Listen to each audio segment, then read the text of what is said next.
Okay, everyone, what's up? We're doing this again every Tuesday. Low Bag Show. Of course, we did this a bunch of years ago. Now we're rebooting it. He's Jimmy the Bag. I'm Peter Loshak. I feel the shows have been good, right, Jimmy the Bag? I feel the shows have been good. You never want to measure yourself against other people or even against yourself from past days or years. You just want to measure yourself against the best effort that you know you can put forth that individual day and moment, right? No? Yes, sure.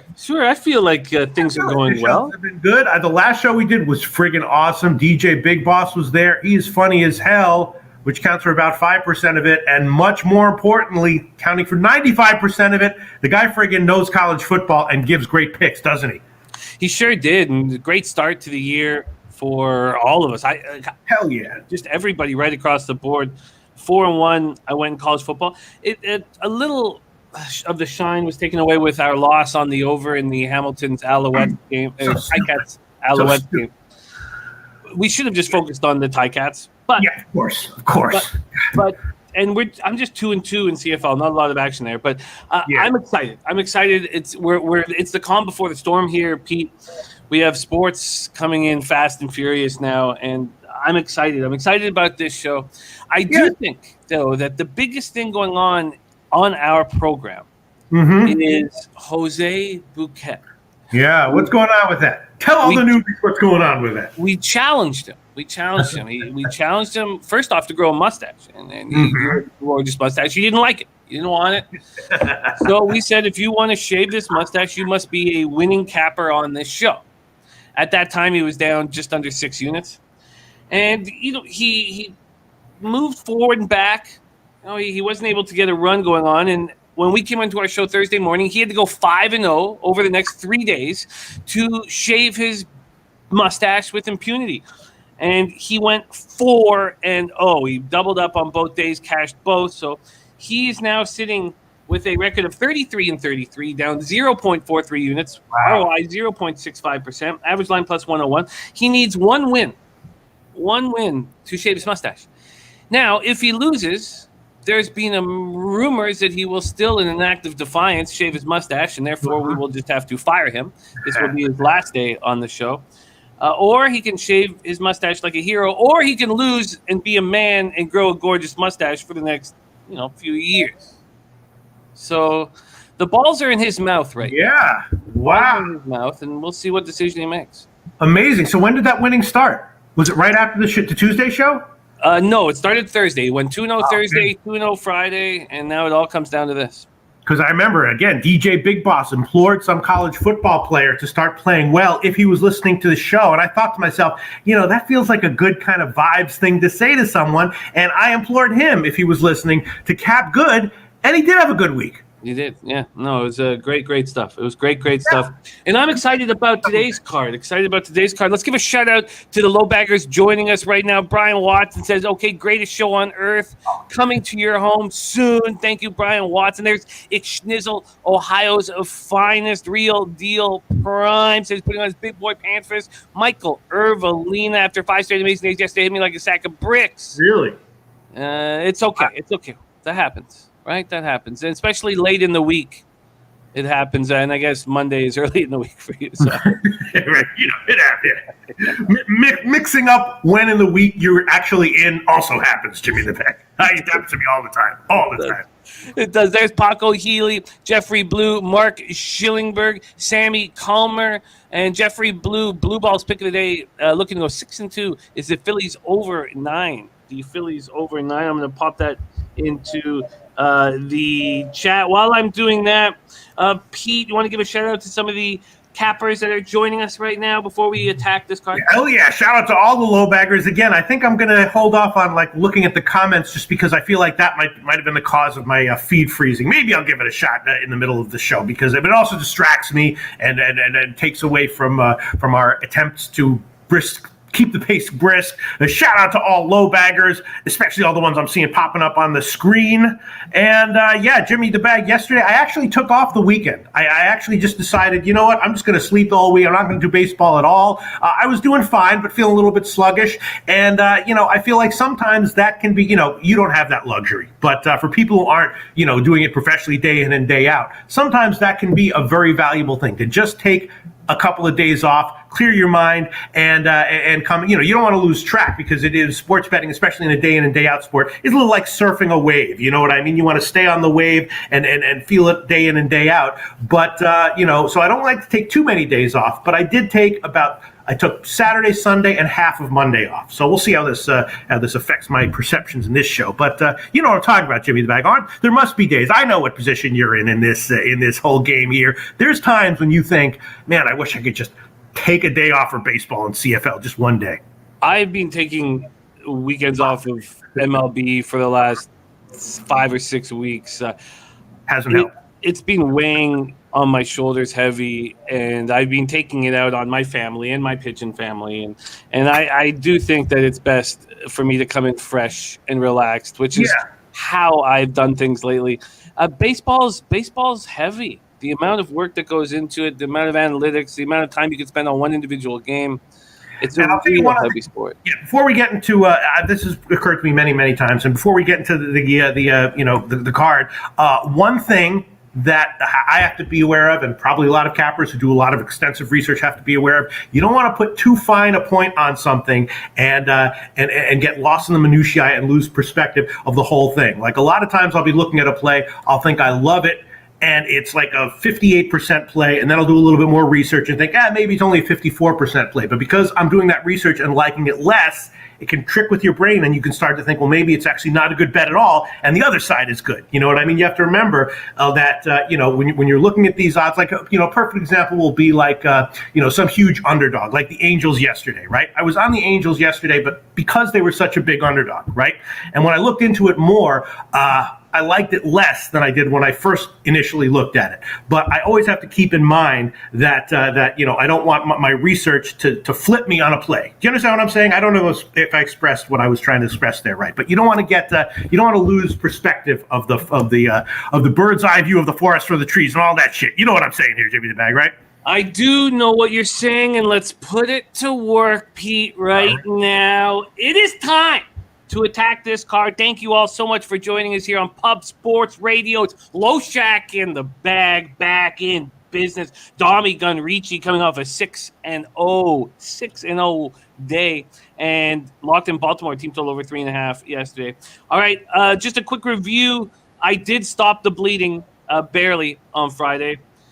Thanks to my late action, Detroit plus 155 was a winner. Chicago Cubs first 5 plus 155. They're up 6-0 in the first inning, couldn't take care of business.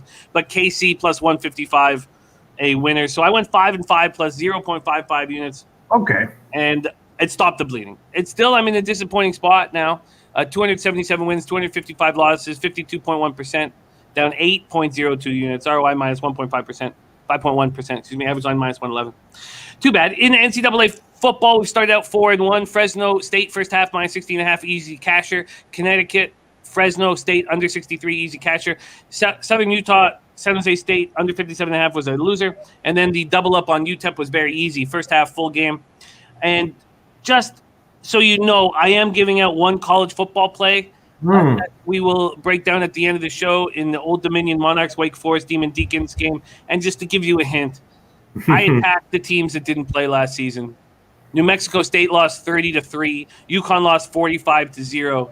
And now it's Old Dominion's turn to take it right in the old bottom mouth, right in the old prison pocket. So there's a little hint as to what's going to happen there. Rodney Barn ready to go. Let's attack now. I've made 5 bets so far on this card that we will go over. But before we do, quickly, Taint off of another winner, now hitting at 55.4%. Rusty Kuntz went 2-0 on Friday to now be 18-19. Ron Crawford's spreadsheet play of the day cashed again on Friday to go 15-8. And the Say Hey plays of the day both cashed on Friday. So our 4 showcase plays of the day went 6-0 on Friday. Great work, great work to all of you. We are going to, I plan on just skipping completely over this game that's popping off here at 110, the continuation of a suspended game from August 31st. Miami Marlins, New York Mets. At this point, we don't know who's starting even in this continued suspended game. The only thing we know is in the second game that Trevor Williams is starting. So there's a lot of unknown. So I would like to just move past this.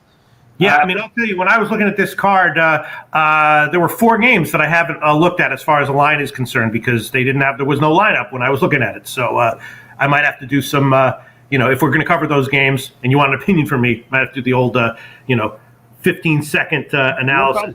Yeah, no problem. And you don't have, don't worry. We'll just go with the flow and see how things break down. James Blake says, Jimmy, I'm the dumbest gambler on earth. I had 800 on my bankroll Friday. Today is Tuesday. I have 0. Yankees messed me up.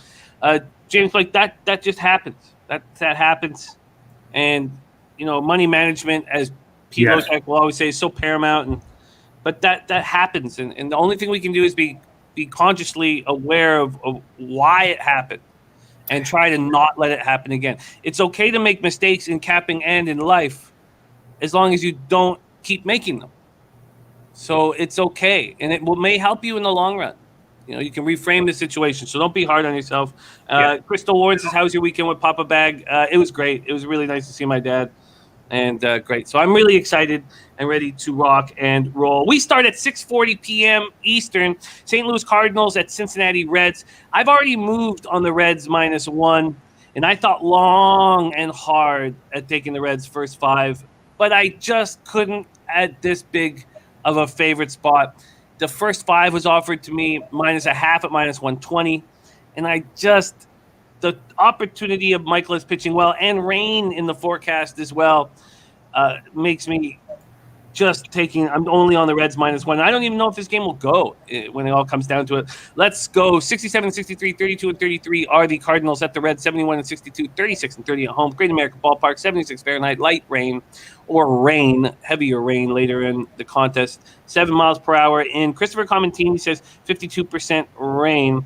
And Creo says Reds, Cards, first 5 over. Sean Thompson says Cardinals money line. I'm on it. I think the risk reward on that bet makes sense to me. Here we go. Michaelis. And by the way, the weather changed quite a bit because last night when I did the weather, I had, a humid overcast and 4 miles per hour. It changed quite a bit. Michaelis has pitched 13 1/3 innings this year, Pete. Last start was pretty ugly. It was at the Pirates, PNC Park, a nice place to pitch. He goes 4 1/3, allows 8 hits, 3 earned runs, 1 homer, 1 walk, strikes out just 3. Sonny Gray has come on. We've been waiting for it all year, and it's happening. In August, he's 3-0 with a 2.93 ERA. Opponents hitting 175 against him. He's had bad home road splits all year. He's been poor at Great American Ballpark, just like Molly, but he's been lights out on the road. That's been changing in August, and I expect that to continue to change. I hope that continues to change. He's got a 3.91 ERA, 1.29 whip on the season. Cardinals versus righties, just 253, 718 OPS over the last 30 days. It's the Reds who are smashing righties, 259, 842 OPS. Cards bullpen, quite a bit better than the Reds bullpen over the last 30 days. Cards bullpen, 3.63 ERA, 1.18 whip. Reds bullpen, 4.61 ERA, 1.41 whip. Okay, Pete, here is the table that is set for you. This total opened up at 9 at -106 to the over, so slightly juiced to the over at Pinnacle. It's now juiced to the under at -114, so a 10-cent move there. Then we have the Reds opening up at -136. They're now -156, a 20-cent move towards the Cincinnati Reds. Take it away, Pete. First game on the card. Cards Reds. All right, right on. By the way, I do have the show up now, so I am glancing at the comments coming in. Huge shout out to all the low baggers. Jimmy the Bag. This one, as you indicated, it is a little bit of a tricky situation. Gray continues to pitch great. He's obviously not as great as he was in his last 2 starts, but he's still, until further notice, legitimately excellent. I, on the overnight line, took a shot with under when it was 9. I suspected that the line might get bet down, and it did. It wasn't anything crazy, just a standard, moderate-sized bet. Michaelis is a bit of a wild card here. I'm, maybe going to do a little bit more research into him later later today to see if I want to take Cincinnati here, because I have some numbers that indicate that Cincinnati would be a good play, but not at the current line. And I have to know a little bit about Michaelis for some stuff that's a little bit harder to quantify. So I'm leaning Cincinnati. I bet the under 9 on the overnight line. And of course, hanging over everything is that the game might not go off or might get postponed or whatever. So that's all I'm thinking right now. I don't know if I want to give an official play on the under, but I did bet the under 9 on the opener. Yeah, well put. Absolutely well put. I'm wondering why the person who says he loves the first 5 over loves it. I know that Gray's gotten hit by Cincinnati in a small sample size recently, or in his career really, but my numbers indicate that this is like a decent spot for him. He's just pitching really well right now, and I think he can carry that over. But yeah, they hit him 269, 848 OPS, so they get to him. Michaelis, they get to him worse, 279, 979 OPS. But I'm very interested to see what Michaelis does here in his start. But Sonny Gray's just pitching well right now, and I'm going to back that. But at this favor of the line, I don't want to be in a situation where I need to be ahead after 5 innings. Mm-hmm. Even though I do like Sonny Gray and the Reds, their offense in the 6th and 7th innings has been very good. I've lost first 5s on them where I would have cashed if I had gone full game. So I'm pretty comfortable with this situation. But again, we don't know if it's going to go. I'm ready to move on. You ready to move past this one? I'll throw it on there. The game might get canceled, but I'm seeing a 9 minus 114 at Pinnacle. I'll make that an official play. Cincinnati full game under 9 minus 114. By the way, Jimmy the Bag, last Tuesday I did have a slight winning record in the baseball picks that I gave out, so that's nice, right? That's nice. It is very nice. Yeah, and that was Friday, right? You mean just a few days ago? Oh, Friday, right? Sorry, yeah, Friday. But and the Tuesday before, I also had about a 1 or a half unit positive day. So I'm just promoting any little sliver of positivity about myself that I can. Nothing wrong with that, right, Jimmy the Bag? Nothing wrong with that at all. Red Most said a black Yankees jersey. If so, hottest thing I've seen on YouTube. You're damn right it is. Bought this in 1986. This thing stayed with me since 86. And it might be, at least when I was younger, it was my favorite jersey that I owned. Okay, so let's roll on, Pete. We move on to 7:05 p.m. Eastern. Philadelphia Phillies at Washington Nationals. The Jeffrey Blue Balls pick of the day. He's 5-2 right now over his last 7. Is this over 9 here? Philadelphia Phillies 67-64, 28-36 on the road. Washington Nationals 55-75, 31-34 at home. Nationals Park in Washington D.C. 79 Fahrenheit. Overcast, 4 miles per hour. Sideways. In. Sorry, just looking at Crystal Ward's comments. I love capping with Crystal. Okay, so Matt Moore, 2-4, 6.12 ERA, 1.55 WHIP, 57 Ks and 64 2/3. He has been a very tricky cap this year. His last start at home was ugly. 4 innings, 7 hits, 4 earned runs, 1 homer, 2 walks, 2 Ks. At home, he's been abomination. 1-4, 8.02 ERA, 296 opponents batting average. On the road, he's been quite good. And that's a hard thing to quantify. 1-0, 4.06 ERA, 252 opponents batting average. Going up against Patrick Corbin, who's been terrible all year except for 2 starts ago. And I fell under his spell in his last start with terrible, terrible decision.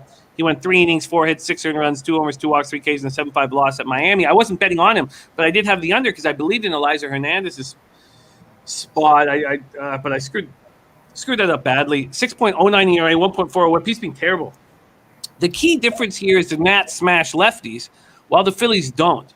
Phillies are hitting 229, 707 OPS versus lefties. Nats versus lefties, 271, 801 OPS. Both bullpens have been poor over the last 30 days. Phillies bullpen 4.70 ERA, 1.36 WHIP. Nats bullpen 4.92 ERA, 1.45 WHIP. So here we are, Pete. I'm going to set the table here for this Phillies Nats spot. This total opened up at 9. It's moved to 9.5. And the Phillies opened up as favorites. And the market quickly moving towards the Washington Nationals, who are now minus 114 at Pinnacle. Take it away, Pete. Phillies, Nats. Well, like a lot of people, I'm leaning first 5 over at just 5. At 5.5, I wouldn't be on it, but at 5, I have some contrarian indicators here on that first 5 total, which always makes me uncomfortable. It's very tempting and a lot of times a little bit illusory to take first 5 overs at Washington. It's still often a very hitter-friendly park, but both of these starters are struggling for real. And you mentioned Moore's home road splits. My numbers just indicate struggling in general. Nothing more to it than that. Don't put too fine a point on it. Both of these guys are guys that I've been fading. With opposing team total overs at the very least for most of the year, and done pretty well with it. So, I have some contrarian indicators here. The ones that like the first 5 over are stronger than the ones that are saying stay off of it. But leaning first 5 over at 5. Both starting pitchers very questionable according to my numbers here. Yeah, I agree. I absolutely agree with that analysis. Let's go over the baseball data. Against Corbin, 257, 718 OPS, but this is quite possibly a different Patrick Corbin than we've seen throughout his career. Matt Moore, they've hit him hard, 333, 1.109 OPS. Let's move over to... I just saw that comment from Diesel Eugene. Let's give him a shout-out. Let's give them both let's both give him a shout-out. Let's do that right now. Let's do that right now. He deserves it. He's an OG low bagger we've run with for so long. His beautiful fiance and her best friend Jessica listening to the show this morning at the house, at the homestead. Diesel knows, when you have a partner who supports your capping, you need to do everything in your power to support her in everything that she does. And so you got a great. That's why he's locked her up, man. That's why he's got her. He wants her forever. He wants her for the rest of his life, and I respect that. Good move there. Good move there. Huge shout out to Jessica and Jessica's best friend. All right. Yes. And that works because Jessica's not his fiance, but they're both best friends. So it works the opposite direction. Don't worry about that. I caught it. Don't worry about that. And huge shout out to Diesel Eugene too. Okay. Let's go to the cash flow in this spot. We have 3,300. Oh, by the way, I didn't do the cash flow for the Cardinals Reds spot. My fault. 2,963 tickets in. 62% of the tickets, 89% of the cash on the Reds. And then 54% of tickets, 59% of cash on the over. Not a huge sample size at 2,963 tickets. For Philadelphia, Washington, we have 3,341 tickets in. 46% of the tickets on the over, 46% of tickets on the money line, 50 for the Phillies, 55% of cash on the Phillies. And then we have 66% of tickets on the over and just 24% of cash on the over, which is quite interesting. Very, very, very interesting. And then where's our guy? Deacon Mike says the matchup has given up 9 home runs for today's against today's lineup. Deacon Mike been crushing the over 2.5 home run prop from Bovada. He's just been destroying it and parlaying different spots that he likes and focusing solely on that and doing a great job. There. Joseph Gomez says 2 bad pitchers, 2 below average hitting teams, home run prop here. Harper and McCutchen, better plays at plus money, but pass on the game. And the taint play of the day is in. So I'm uncomfortable. This is the type of spot where in the past I've seen how poor the season numbers are on a couple pitchers and thought, oh, it's going to go over. It's going to go over. I don't even do my research. And I've just been hurt by it. So now I just, I'm just going to stay off, I think, at this point. Are you going to make a move on this? No. Dom Ricci makes some excellent points. A couple people made some excellent points, which is that 6 runs is a lot to get for any lineups at Washington Park. And Dom Ricci made a good point about the Phillies bullpen, or both of their bullpens are questionable here. So the over 9 might be in play as well. But I'll probably have a bet or two on this game by first pitch, but as of right now, I'm going to have to pass as far as an official play is concerned. And Tues 387 joining us from Hawaii. Taint play of the day is in. Taint play of the day is in. Birdie's saying, did the kids get spoiled? Any new skates in the closet? No, but he did meet his grandson for the first time. And if anything ever goes wrong in my life, the only rule is he has to pay for my son's hockey equipment year after year. Whatever he needs for hockey, That is the only thing I needed, guaranteed by him, and he has promised me that. The taint play of the day is in. We will go over it soon, and it is the full game under 9 in Oakland, Detroit. The taint play of the day is in. That's a game that a lot of us are hammering all over in different ways, but the taint play of the day is in, and taint is heating up. So let's give a quick shout out to sweet taint.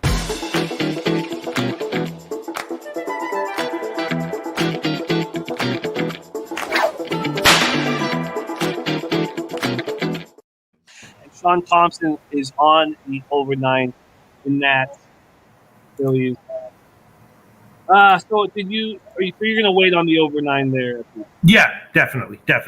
Gambler's first glance is in from our Razor Sharp Picks. I'm wearing a Razor Sharp Picks hat right now. It is Nationals money line at -106, and he's easily beaten the market move there. There's Gerald Jones in the house. All right, we move on. 7:07 p.m. Eastern, Baltimore Orioles 40-90, 21-46 on the road at Toronto Blue Jays, 69-61, 35-28 at home. Rogers Center, Toronto, Ontario. My friend, who's an excellent gambler, Alex Pavone, who you will see on the program a little more. He's a stand-up comedian in Brooklyn, originally from Toronto. He messaged me yesterday. He said, "Is this the time for us to fade the Blue Jays against the Orioles? Is this the perfect time to do that?" And I mean, I thought, man, what enormous testicles on the young man. But yeah, I mean, just one comment. The Blue Jays were pretty clearly fatigued for an extended stretch of time, and I was pretty much, expecting them to be. I was betting them as an overvalued team and an under team for a while, but they might be coming out of that now, Jimmy the Bag. Well, George Springer is back, and having his veteran presence at the top of the lineup changes everything for this lineup. But he was right, first 5 yesterday, and Keegan Aiken, kind of a tricky cap as well. Somebody that I was backing in his first 5 or 6 starts and cashing first 5 unders with. Orioles 40-90, 21-46 on the road. Blue Jays 69-61, 35-28 at home. Rogers Center, Toronto, Ontario, 73 Fahrenheit, partly cloudy, 10 miles per hour in. Keegan Aiken coming off a great start, 13-1 win at home versus the Angels. 7 innings, 3 hits, 1 earned run, solo shot, 2 walks, 6 Ks. Now he does have a 7.26 ERA and a 1.70 WHIP. And he, as bad as he's been all year, he's been even worse on the road. At home, he's 1-3, 6.23 ERA, 283 opponents batting average. On the road, 0-5, 8.25 ERA, 340 opponents batting average. I have not backed Hyunjin Ryu as a big favorite all year. I backed him at times when he's gone up against another strong pitcher, and it's been like an even money situation, or he's been a slight dog even, or a slight favorite. His last start was ugly. 3 2/3, 7 hits, 7 earned runs, 3 homers, 1 walk, 4 Ks, and a 10-7 loss at home versus the White Sox. I was on the Jays first 5. It was a loser. At home, he's struggled at times this year. 6-3, 4.44 ERA, 268 opponents batting average. He's been better on the road. 6-4, 3.34 ERA, 236 opponents batting average. I know those numbers are skewed because where was home, so maybe that's probably a poor stat. But in August, he's 2-2 with a 6.51 ERA. Opponents hitting 288 against him. Big shout out to Tony Cobbs for the dono. Respect and much love to you. Thank you so much for your always and continuing support for us. Orioles versus lefties last 32, 39, 713 OPS. Jays 261, 783 OPS. The Orioles bullpen is absolutely atrocious. 7.76 ERA, 1.63 WHIP over the last 30 days. Blue Jays, not to be trusted bullpen, 3.97 ERA, 1.28 WHIP. Quite a bit better than the opposition. And here we go, Pete. This total opened up at 9.5, and Pinnacle just moved it to 10. So did Heritage. So Pinnacle and Heritage have just moved this total to 10, and the Jays opened up -318. They're now -288. So a 30-cent move towards the Orioles. Take it away. Yeah, this is, before the line came out, I had a bunch of reasons that I was planning on betting on Toronto, but then, at -300, that's right about where my numbers had it. I was hoping for and maybe expecting a lower number, and also my numbers are like, believe it or not, liking the under a little bit, and now a little bit more at 10. Aiken, though, it's not because my numbers like Aiken much. Ryu is an interesting case, as you kind of hinted at in your analysis, Jimmy the Bag. One thing I do look at, little bit of a hint here is volatility when it comes to teams and starting pitchers as well. Ryu has extremely high volatility, which can be a good thing that you can bet into. It means that when you're betting on or against him, you want to lean towards taking bigger dog lines. So, if I'm betting against Ryu, I'll take a -1.5 line. If I'm betting on him, I'll take a -1.5 line as well. My numbers indicate that he's probably going to have a quality start here. Aiken will have an okay start, and I'm leaning under. And at the current line, I wouldn't be leaning Toronto, but if if the line drops a little bit, then I would be. So that's what I'm thinking right now. And I think I saw someone say Baltimore team total under. That's something that my numbers like a little bit as well. Sharpie also saying, and big shout out to Sharpie who gave us the advance notice. And we talked about Sharpies giving us the advance notice on Garrett Cole. And we all cashed heavy on Garrett Cole on Friday. And yes, it was beautiful, beautiful work to keep us ahead of the curve, keep us ahead of the market. We got such great lines on him too. I do not expect that we're going to get those kind of numbers on Cole moving forward. So big shout out to Sharpie. He says yesterday, Number said yesterday, St. Louis, Baltimore first 5, but we stayed as far away as possible in the Discord. Line is way off here. It should be -180. Baltimore has the better bats, average OPS last 15 and 30 days. And I agree with that. I do think, though, that it's a little different Jays lineup with Springer, but the numbers tell a story without a doubt. Also, just the way, not that I disagree with that, but just the way that I analyze things, my numbers particularly like Ryu here and particularly don't like Aiken. So that's why my numbers here are spitting out like a -300 line. And Zian saying Rio's allowed 16 runs in 21 innings at the Rogers Center. I did realize after I gave out the home and road splits that they shouldn't be given out for any Blue Jays starters, and that was my bad. But at least I had the August information there. Okay, we're going to go to the cash flow here. 4,627 tickets in. 80% of the tickets on the Jays, 87% of the cash. And here we go. This is very interesting here. 47% of the tickets on the under, 71% of cash on the under. So, very, very interesting there. My numbers like the under as well. I don't know if I can give that out officially, but imagine if I did that Jimmy the Bag and it hit. If I gave out an under with Aiken starting and it cashed, I'd be a legend for half a day. Well, I'm going to be focusing on it quite a bit. We got different sides here. Crystal saying the unders hit 9 of the last 10 Jays games, and we know that Slatsy was hammering the unders for all Jays games, and Viper saying the total's gone over in 5 of Toronto's last 6 games when playing Baltimore. Viper says 50 game pass for me, and Creo says first 5 over could be solid, but the Blue Jays have to hit. Okay, so no move for me there. Move on. Oh, Jim, I'll do it. I'll give under 10 -114 as an official play. If it loses, it's just a unit in 1400s. I'll do under it. 10 at -114 for Pete. I don't hate it. Right. I'm very interested. I'm going to keep studying it. And don't ask, don't tell with the don't know saying, for some reason, when I hear taint, I think of Jose's mustache. It's curious that it would come to Jose's mustache. When I think of strength and power, I think of Jose's mustache.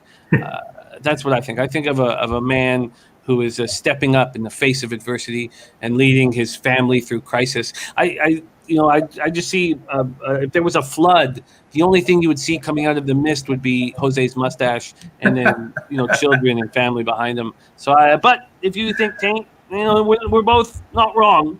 We're both not wrong. Okay. D Wade saying, Jimmy, I know you love stand up. Check out the Kill Tony podcast. I will check that out. Thank you, D Wade. Okay, so Pete has locked in this under 10 -114 Orioles Jays game. A very interesting look.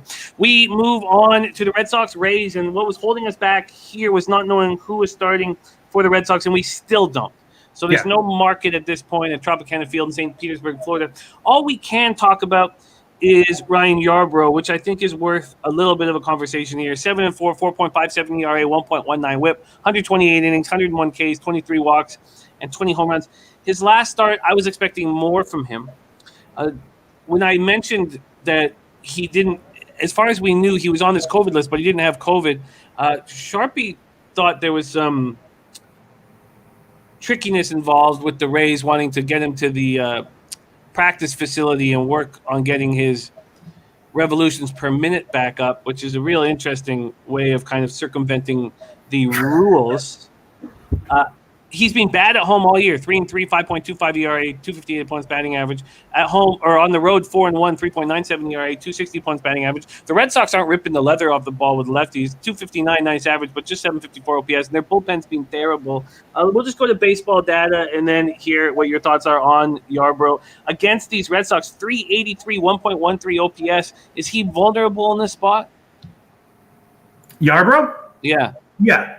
Yes, I think so. But, it's hard. I mean, there's no line. I haven't done any, numerical analysis yet at all on this one. But, more than that, I think probably if it hadn't been for Tampa Bay -1 lines, I'd probably be down this year. I don't know if that's true, but, Tampa Bay is. I mentioned in the beginning of the show that sports betting is a lot like riding a wave, and that Tampa Bay wave, I kind of recognized it early on in the year. I haven't gotten off of it even as of last Friday. So, yeah, last Friday was a very easy casher for you and made a ton of sense. So there you go. We do not know who is pitching for the Boston Red Sox, but we move on. This is one quick shout out. Chef Big Hat says when Loshak says my numbers, for some reason I picture a giant bingo wheel. Hell yeah, made me laugh, Chef Big Hat. And Coco Bongo talking about Frenzy Fire. I don't know if you guys saw the big race at Saratoga on Saturday, but Yaupon was the 2-1 favorite, and Frenzy Fire was catching him right in the stretch, about a furlong from the wire, and then Frenzy Fire tried to bite Yaupon's face 3 times, which I'd never seen before in my entire life. And then Yaupon got the step. He got about a half step, and then Frenzy Fire came running out. Frenzy Fire only loses the race because he tries to bite Yaupon's face. It was absolutely nuts. Miami Marlins at New York Mets next up, 7:10 p.m. Sorry, I want to say one thing quickly. Vitalist says that it's Garrett Richards for Boston. Oh, nice. Okay, expect these Garrett Richards today. Yeah, if that's true. Who knows what the line will be, but I'll probably be leaning hard towards the over and probably Tampa Bay as well. Yes, and Red Sox and multiple players have been hit by COVID. Rays are 6-0 versus Red Sox at home this season, including yesterday's game. That's great. That is great stuff. And Crystal Warren says Eliza Hernandez will start game 1 for the Marlins. Cabrera to start game 2. So we can discuss this. I'll bring up Cabrera's numbers here in a second, but we have Trevor Williams starting for the Mets. And the reason why I want to bring this up, even though we don't know what's going to happen in game 1, is because our New York Mets expert, Dami Gun Ricci, is expecting a nice start from Trevor Williams here. Mm-hmm. And he hasn't started since August 12th. He's come out of the bullpen his last two appearances. A nice last appearance. It was an 8-0 loss at home, so not a lot of pressure. But it was at home versus the Giants. He goes 2 1/3, allows just a hit. His last start was August 12th. He went 4 1/3, 3 hits, 1 earned run, 2 walks, 2 Ks, and a 5-4 win at home versus the Nats in a 7-inning doubleheader. And the Marlins aren't hitting righties at all. 235, 664 OPS. So I'll have to do more study on Cabrera here. But what do you think of Dami Gun expecting a good start out of Trevor Williams? I wonder why he says that. He probably has better numbers than I have, better information that I have. But I'm just looking at the line that initially came out. This reminds me of the Nats game from Friday. You remember Jimmy the Bag? I was like, the Mets should be a favorite, but I'm probably going to be on Washington, and like a chump, I didn't give Washington as a huge dog. I gave the Washington team total over, which lost. But I just eyeballing this, I'm probably going to feel the same way, that the Mets should be a significant favorite, but not minus 190 or wherever they are, and probably going to be on Miami if they hang at that line, depending on what happens in the first game, and a little bit more research into Cabrera. Yeah, Williams might have a great start. Fine, but I'm not sure that justifies a minus 190 line for the Mets. Agreed. And Sharpie expecting a nice start from Yarbrough. And Remmo says Cam Newton cut from the Patriots.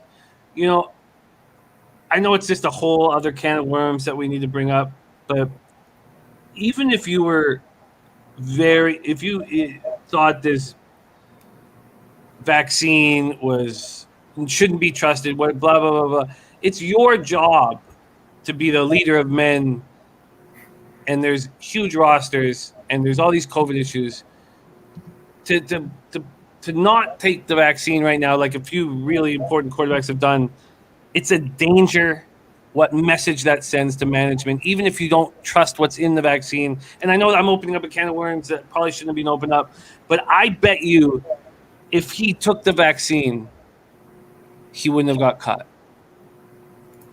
I really do. And that's crazy, maybe stupid nonsense stuff, but that is my belief, is that at that point, how do you trust this guy to lead your men when he's going to put the whole team in a vulnerable situation? But all right, okay. Let's move on to 7:10 p.m. Eastern. We have a ton of action on this game. Oakland Athletics at Detroit Tigers. Oakland Athletics 72-59, 35-28 on the road at Detroit Tigers, 62-70, 34-33 at home. Comerica Park in Detroit, Michigan. 77 Fahrenheit.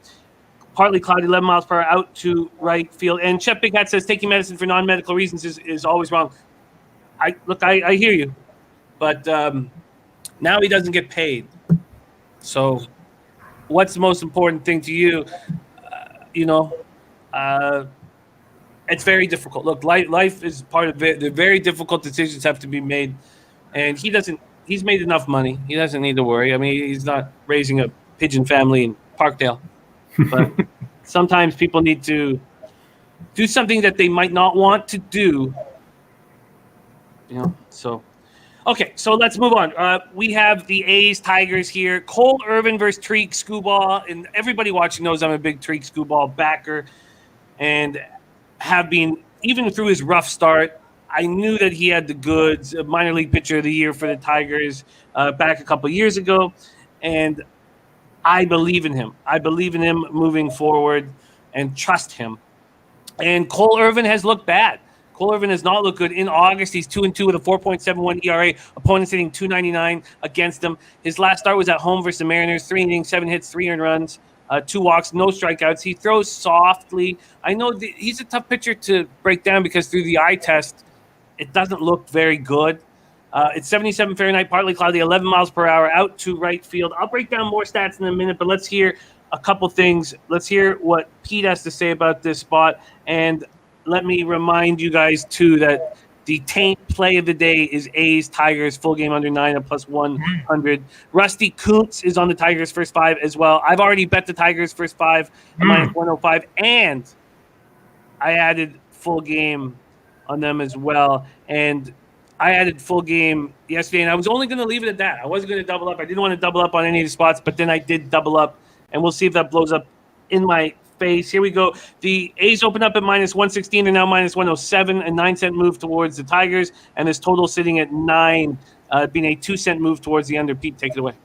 Yeah, well, on the old bingo wheel, I got numbers indicating that Detroit is the side, but it also comes with low confidence. Long-term viewers of my videos know that I have the edge implied and then the confidence number implied as well. And the confidence number is significantly more important than the edge number. So the confidence number here is low, but the numbers have an edge towards Detroit for the first 5 and full game. Stronger on the first 5. The Detroit should be, a pretty significant favorite. Not 140, but I mean like minus 120 or something like that.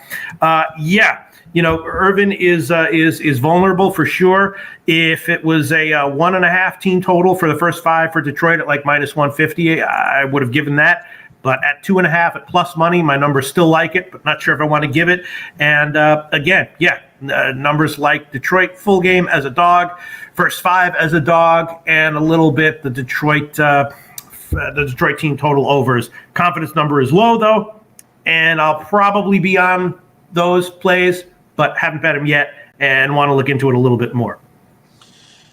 Interesting. Pimp slap play of the day is on Oakland first 5 plus a half. And let me just reiterate one more time. That is no way me talking about the vaccine in general. Anybody can do whatever they want. Yeah. I'm not making any point. I'm just saying if you're the quarterback of an NFL team and you have to travel from city to city to city with your roster, that's all I'm saying. A little advice. Just stay off of politics. No matter what you say, if you get on politics, bam, your career's over in 2 weeks. Bam. No, I get it. I totally get it. But I'm not making it. Anyone can do whatever they want to do. Yes. I'm not saying either way. I'm just saying if you are the quarterback of an NFL team, yes, it does change the situation a little bit. It doesn't matter what your response is to the pandemic. Pandemic. I don't care, right? Do whatever you want. He'd be putting his team at risk because if you aren't vaccinated, then you're the protocol for if there's somebody in the area with it means you have to go away from the team. So he's only putting his team at risk because he's not going to be available. He's not putting them at risk in any health way at all. Just that he's not going to be available on the field. That's it. That's how he's putting his team at risk. He can't be used. Can't be, there. Okay, so sorry, I should not have brought up anything there. Okay, so here we go. Cole Irvin, 9-12, 3.68 ERA, 1.25 WHIP. Screwball, 8-11, 4.01 ERA, 1.26 WHIP. His last start, 5 innings, 3 hits, 2 earned runs, solo shots, 1 walk, 10 Ks, and a 3-2 loss at the Cardinals. And A's versus lefties, 263, 730 OPS. Tigers versus lefties, 273, 777 OPS. Both bullpens have been very, very good. Let's go over to the baseball data here. And we have against Irvin, 231, 462 OPS, 3 for 13, 3 singles, small sample size, but just 2 strikeouts in 13 at-bats. Against Screwball, 1 for 11, 091, 403 OPS. That's it, 403 OPS. And we'll go over to the cash flow here. And Tigers, A's, 4,299 tickets in, 77% of the tickets on the A's, 60% of the cash. And then 75% of the tickets on the under, 75% of cash on the under. Pete, is there anything that you are making official? No. By the way, I was just kidding about pandemic. I just thought it would be funny to say pandemic with my face huge in the camera. I was just kidding about all that. Yeah, Jesus Christ. See, I don't even have a career. If I talk about politics, my non-career would be over. Jesus Christ. This is stressful, Jimmy the Bag. And I don't even have a family to take care of. All right. So, what was your question, Jimmy the Bag? Is there anything you're making official here? No, but I will say that probably I will be on Detroit one way or another. Small by first pitch.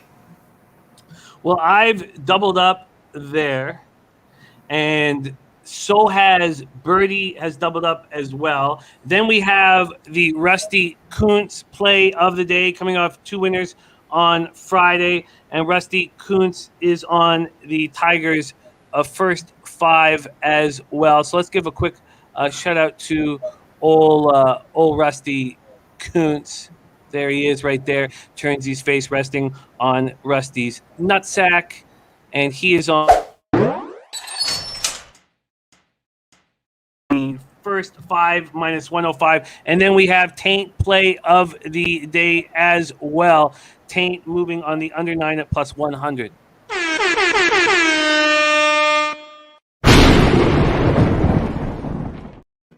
All right, there we are. Let's get to work and keep rolling. And I doubled up there, but no move for me on the total. Sharpie says I'm doubled up. First 5 under and first 5 under 5 and Detroit first 5 minus 110. Need Badu and Haas in lineup for left-hand pitching, and we got him. Okay, so we will move on. 8:05 p.m. Eastern. Colorado Rockies at Texas Rangers. Globe Life Field, Arlington, Texas. And look, I know where this is where the baseball goes to die, Pete, is at Globe Life Field with the roof closed. And I think Jordan Lyles is trash. You want to fade him after he has a spectacular performance like he did a couple back at Fenway. Here, in his last start, he got absolutely destroyed at Cleveland, and I stayed off of him. But Lyles in August is 1-4 with an 8.46 ERA, a 3.47 opponent's batting average. Gomber on the road is 4-7 with a 6.08 ERA and a 2.61 opponent's batting average. In August, with 3 of those 5 starts in August on the road, and we know he doesn't pitch well on the road, he's 1-3 with a 7.40 ERA, 3.19 opponent's batting average. Both bullpens are pitching well. So I went on the first 5 over 4.5 at minus 105. And I knew that this was probably a spot that was, I shouldn't say, I was very nervous about it, but I couldn't stop myself. I had to bet it. I find these 2 pitchers very, very, very vulnerable. Pete, let me set a table for you before I do more work here with statistics. Here you go. Full game. The Rockies opened up at minus 130. They're now minus 126, a 4-cent move towards the Rangers. This total opening up at 8.5, minus 116 to the over. It's now 8.5, minus 114. Take it away. I mentioned before, we were talking about the Jays game, about Ryu, right? Jimmy the Bag. And Lyles, as far as volatility is concerned, is a little bit similar. He's sort of like a poor man's Ryu. He's 2 or 3 notches worse than Ryu, but similarly volatile, which can be good because it does mean that a lot of times you'll get him at a big dog line. Definitely capable of. I mean, in general, he sucks, but definitely capable of a 6-inning, 2-run start here and there. My bingo board wheel says that that might be in the offing for him here. My numbers like Texas as a dog a little bit, and even, believe it or not, like the Colorado team total under a little bit, and also relatively low confidence with all these leans, but my numbers like the full game under as well, especially if it gets to 9, which it might. Let me see if it does. It likes it a lot more at 9 than at 8.5. But yeah. I'm probably going to be on all those. Those are my leans. I might make them official plays, but leaning Texas as a dog, leaning under at 9, and leaning Colorado team total under, and numbers indicating that this might be one of Lyle's 6-inning, 2-run starts instead of one of his absolute disasters. He's certainly capable of that. Yeah. Rockies, though, versus righties last 30 days, 260 average, 805 OPS. Rangers versus lefties last 30 days, 243, 645 OPS. When we head over to the baseball data against Gomber, they're 1 for 11 with a single, small sample size. Against Lyles, they're hitting 250 with a 731 OPS, 12 for 48. 5 of those 12 hits for extra bases. And Fat win betting Texas money line at odds at plus 112. And Gavin Henry, looking at a race at Parks, race 6, says the one looks really nice at 5-1 money line. Gavin Henry, who is a trainer down in Jamaica, a horse trainer who gives us great looks. Thank you so much for sharing that. Really? He's a spectacular trainer. We want to do our next big low bag Summit of Champions in Jamaica at his horse track. That's our big plan. That's one of our big plans, I should say, one of them. Okay. Wow. Yeah, he's a great guy, Gavin Henry. Big, I love it. Give me the bag. Hell yeah. You got to think big in life. What other way are you going to think? And TJ's play today, San Diego, Arizona, over 8. I'm going to copy and paste that and share that with everybody when we get there.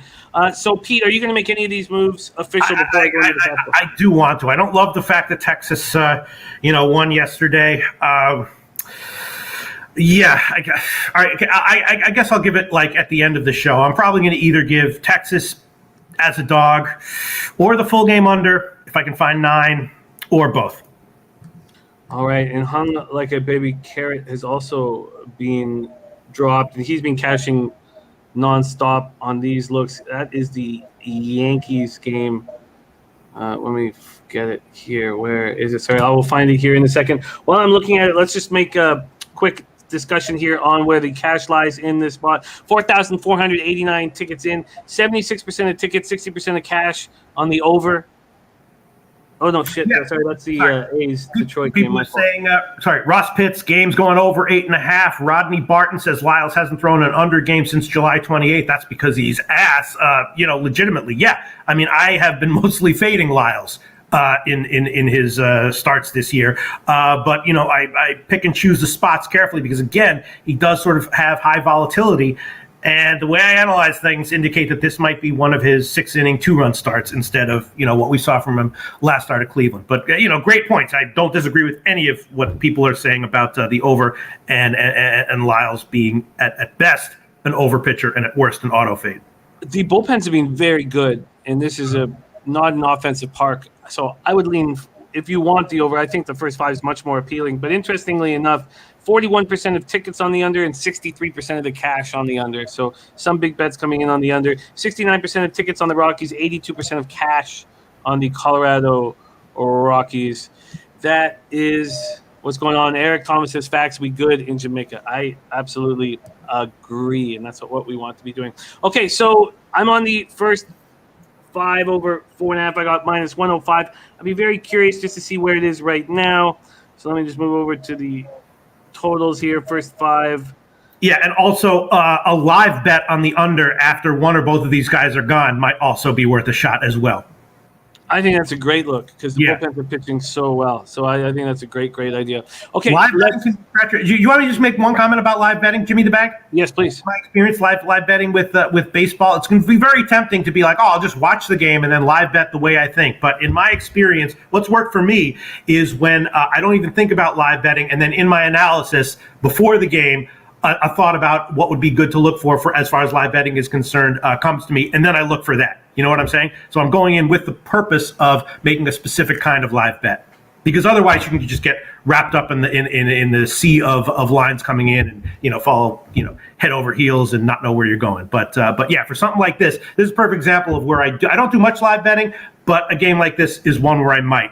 And again, seeing the game, planning on betting a live under if I see certain things as far as how the game unfolds. I like it. A couple other things. Fap win.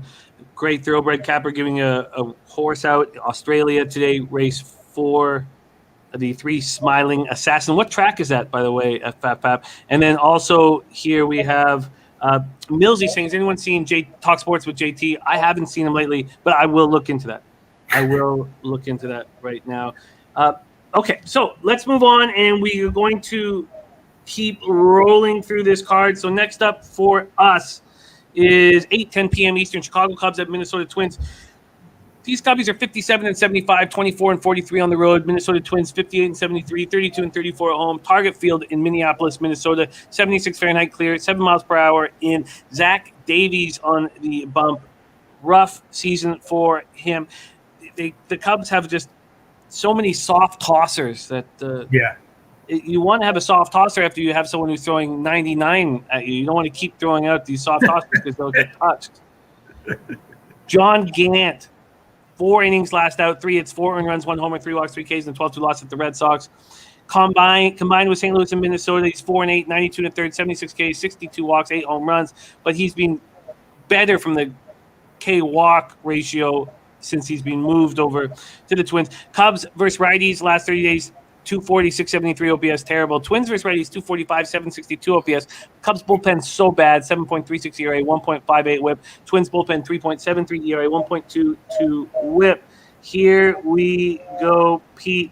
The first 5 total was juiced heavy to the over, and it's coming down. It's coming back, so there's been a 6-cent move towards the under for the first 5. But let's go to full game, money lines, and totals and see what we are dealing with.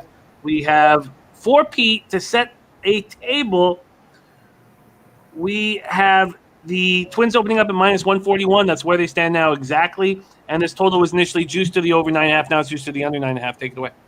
Hell yeah. I just first want to shout out all the awesome comments that I'm seeing in the comment section. Sean Thompson, Matty Ice, Big Daddy Boom, Ski, motherfucking Prophet, Mally Mal, Fap Win. Reading all these comments and just loving it, Jimmy the Bag. Loving it. I miss all this shit. All right. This one is, my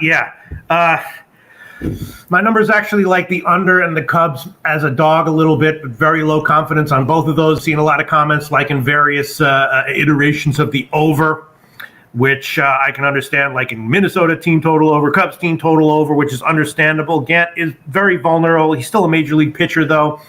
Davies, very vulnerable, but also capable of 5-inning, 2-run starts. And again, I have kind of a lot of these. This is kind of like the theme of the day. A lot of ass starting pitchers that my numbers indicate might not be terribly awful today, which is emotionally a very difficult thing to deal with when you see your computer spitting that out. That's what it says about Davies. I'm expecting, 5 or so, 2 or so, not to get crushed here. My numbers slightly into the under and slightly into the Cubs. Davies, yes, vulnerable in general, but again, expecting 4, 5, or 6, giving up 2 or 3, and not to get crushed. And the same from Gant as well. That's just what my numbers say. These numbers against Davies are bad. The Twins hit him hard, 11 for 26. But of those 11 hits, 10 singles and 1 double. So 423 average, you'd expect a nice high OPS, but it's just 906. Against John Gant, they're 4 for 18, but that includes a double and a homer. There you have that. I'm very curious to see where the money lies in this spot. What up, Arthur Mead? Great to see you. Razor Sharp Picks just locked in Detroit money line as well. Yes. Mally Mel saying, I'm seeing minus 150 for the Twins right now. That's pretty high. Yeah, exactly. It's not necessarily that I think the Cubs aren't a terrible team right now. It's that my numbers are indicating that Gant plus Minnesota is not justifying that high of a number. The Cubs are not the kind of team like KC and Miami and some other teams that have some life to them with some of the youngsters in Texas, some of the youngsters they're bringing up. But they brought up this guy Rivas, who's playing well, and the Twins are my numbers are kind of down on them right now in general, and so Mally Mal sort of has it right there, minus 150, a little bit high for the Twins in this situation, according to my numbers and Mally Mal's opinion. And why wouldn't the market be moving towards the Twins? Now, there's only 3,000 tickets in, but 60% of the tickets, 91% of the cash on the Twins. Why is the market not moving towards them? By the way, 63% of tickets and 99% of cash on the over in this spot. Wait, so the 99% of the cash, okay, on the over, that's just so far, though. Yeah, I mean, I'm guessing that most sharp money is off the total here. You said most of the cash is on the Twins, but the line hasn't moved? Yeah. Yeah, that's because the market thinks that the people who are betting on the Twins are idiots. That's why. That's your answer right there. Very interesting spot, and I'm not going to move on it. By the way, Razor Sharp picks on the horse racing show tomorrow. Mike Smith, Hall of Famer Mike Smith, will be on the show, which is extremely exciting. No way, really? Yeah, isn't that cool? I remember Mike Smith when I was back in the friggin' 90s at Belmont and all those places. Yeah, so many questions. I'm sure we'll have a long list of questions for him. That's so exciting. Razor Sharp picks. Okay, we move on, and yes, I will be jumping on the show as soon as the kids get to sleep. Remember Julie Crone? Yeah, I remember Chantel Sutherland. I keep all right. remembering her. Now we're getting too deep into the Okay, just Chantel and Mike had a torrid love affair. That didn't work out well for Mike. Cleveland Guardians 64-64, 29-34 on the road at Kansas City Royals, 59-71, 32-31 at home. Kauffman Stadium in Kansas City, Missouri, 81 Fahrenheit, clear, 8 miles per hour in. Zach, please, Zach, and it can't be Mike Minor, right? So who is going up against Plesac? Do we know now? Do we know? Still undecided. Okay, so no reason to get into this too deep, but the Royals are playing very good baseball and cashing big plus money tickets. Plesac in August is 2-1, 6.33 ERA, 282 opponent's batting average. Do you trust Plesac against this Royals lineup that's not hitting righties hard at all? 239, 665 OPS. Yeah, I told you what the theme of the day is for me, Jimmy the Bag, and it makes me stressed out to say it, but I can say it because I'm not attaching an official public pick to it. Again, situation with Plesac, vulnerable in general, a guy that I'm not too high on in general, and looking to fade more often than not. My numbers indicate that this might be a better start for him. Again, one of his 6 or 7 inning 2-run starts, according to my numbers, is more likely than it usually is for him. KC is a tricky team though, because they I think I mentioned this a bunch of shows ago. They're one of the teams that I started to notice my numbers indicated are just systematically undervalued, including up until their last game. So KC is a team that I've been looking to bet on, just because the market is not giving them enough credit. They've got some life to them. They're fighting every game, and that's reflected in the final result. So I don't know what this line will be, and my guess is that once again, I'll think that KC is once again getting disrespected. But on the other side, my numbers also indicate that Plesac is that it's a better spot for him than normal. Interesting, and it's definitely not going to be Mike Minor. That's why it's not on the board. It would be on the board if it. Well, I shouldn't say definitely, but it would be on the board if it was. Kev Riley looking at the Royals, Ick Schnizzle looking at the Tribe, and thank you for the kind words, Leo Leon, aka Big Daddy Boom. Okay, there is the Guardians Royals spot. We move on to 8:10 p.m. Eastern. Pittsburgh Pirates at Chicago White Sox. Pirates 20-45 on the road. White Sox 44-24 at home. We're guaranteed rate field in Chicago, Illinois. 75 Fahrenheit, overcast, 13 miles per hour, sideways. Bryce Wilson got me in his last start. I do not expect him to put a string of quality starts together, but he did go 5 innings, 2 hits, no earned runs, 2 walks, 7 Ks, and a 5-2 loss at home versus Arizona. He's 2-5, 4.35 ERA, 1.37 WHIP combined here with the Pirates, and I believe it's Atlanta who he started with the season with. Giolito 9-9, 3.68 ERA, 1.10 WHIP. His last start, he went 6 innings, 5 hits, allowed 1 earned run, 1 walk, 6 Ks, and 3-1 loss at the Jays. Pittsburgh versus righties 206, 591 OPS. Last 30 days. White Sox versus righties 263, 778 OPS. White Sox bullpen being poor of late, 4.60 ERA, 1.28 WHIP. Pirates bullpen being atrocious, 5.40 ERA, 1.44 WHIP. Here we go, a huge favorite becoming bigger. And, I mean, we have an 89-cent move on the White Sox. Opening at minus 250, now minus 339. This total going from 8.5 to 9. Pete, take it away. Yeah. My numbers like the White Sox at the opening line.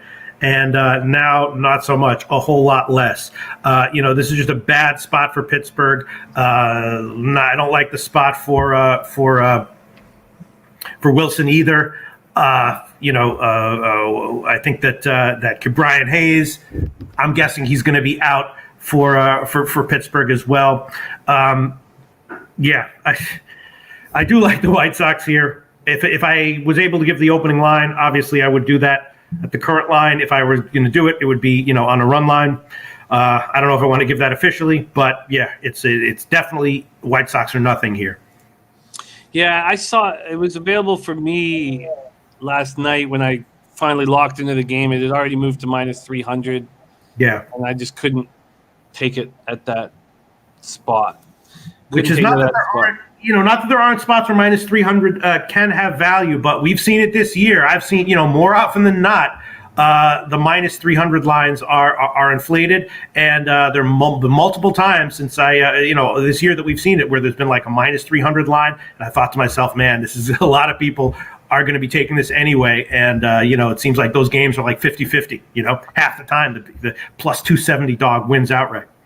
Yeah, let's move on to the Yankees Angels. And big shout out to Crystal Warren. Thank you, Crystal. Says, Jimmy, I watched NFL divisional breakdowns with you and Ian. Fucking awesome work. Thank you, Crystal. I enjoyed it immensely working with Babano. If any of you guys have time, please check out our NFL breakdowns. We break down each and every division. Next up, Yankees Angels. Angel Stadium in Anaheim, California, 72 Fahrenheit clear, 8 miles per hour out to center. And, this might have been a mistake here. I keep saying that. But I did, and all in on the Yanks.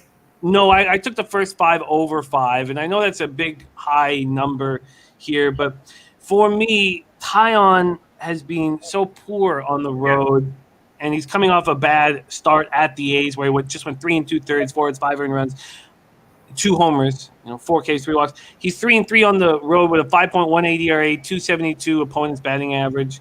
He's much worse than he is at home. And we have beautiful offensive weather at Angel Stadium, 72 Fahrenheit clear, 8 miles per hour out to center. And Jaime Barria, a pitcher that I do not trust at all, 5.56 ERA, 1.53 WHIP. And I just think the Yankees can get to him with it. They have 246, 775 OPS versus righties last 30 days. Angels versus righties, 227, 647 OPS last 30 days. Yankees bullpen being so good of like 2.37 ERA, 1.14 WHIP last 30 days. Angels bullpen 4.21 ERA, 1.31 WHIP. Ski Profit says minus 300 or more faves are 26-4 straight up this year, plus 1340, or 25-5 on the run line, plus 1715. Very interesting there. There you go. And that's great stat. And I'm hell yeah. Shout out to Ski Profit. And we have the spreadsheet play of the day is in, hitting at over 65% here on the show. It is Yankees minus 1.5.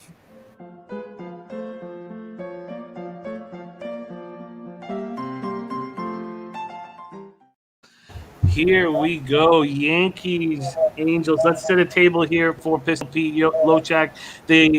So don't look at the opening line, because there was an idea that Shohei Ohtani might start, so it's not.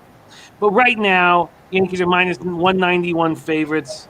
That has moved from, the first move when we knew that it wasn't Shohei was minus 175. So it's moved 16 cents is the real move here. And this total is sitting at 9.5. Pete, do you have a move here in Angels, Yankees? Yeah, I had the Angels yesterday, and My numbers don't like Tyon, like you said. Have a lean to the Angels' first 5 and full game team total overs.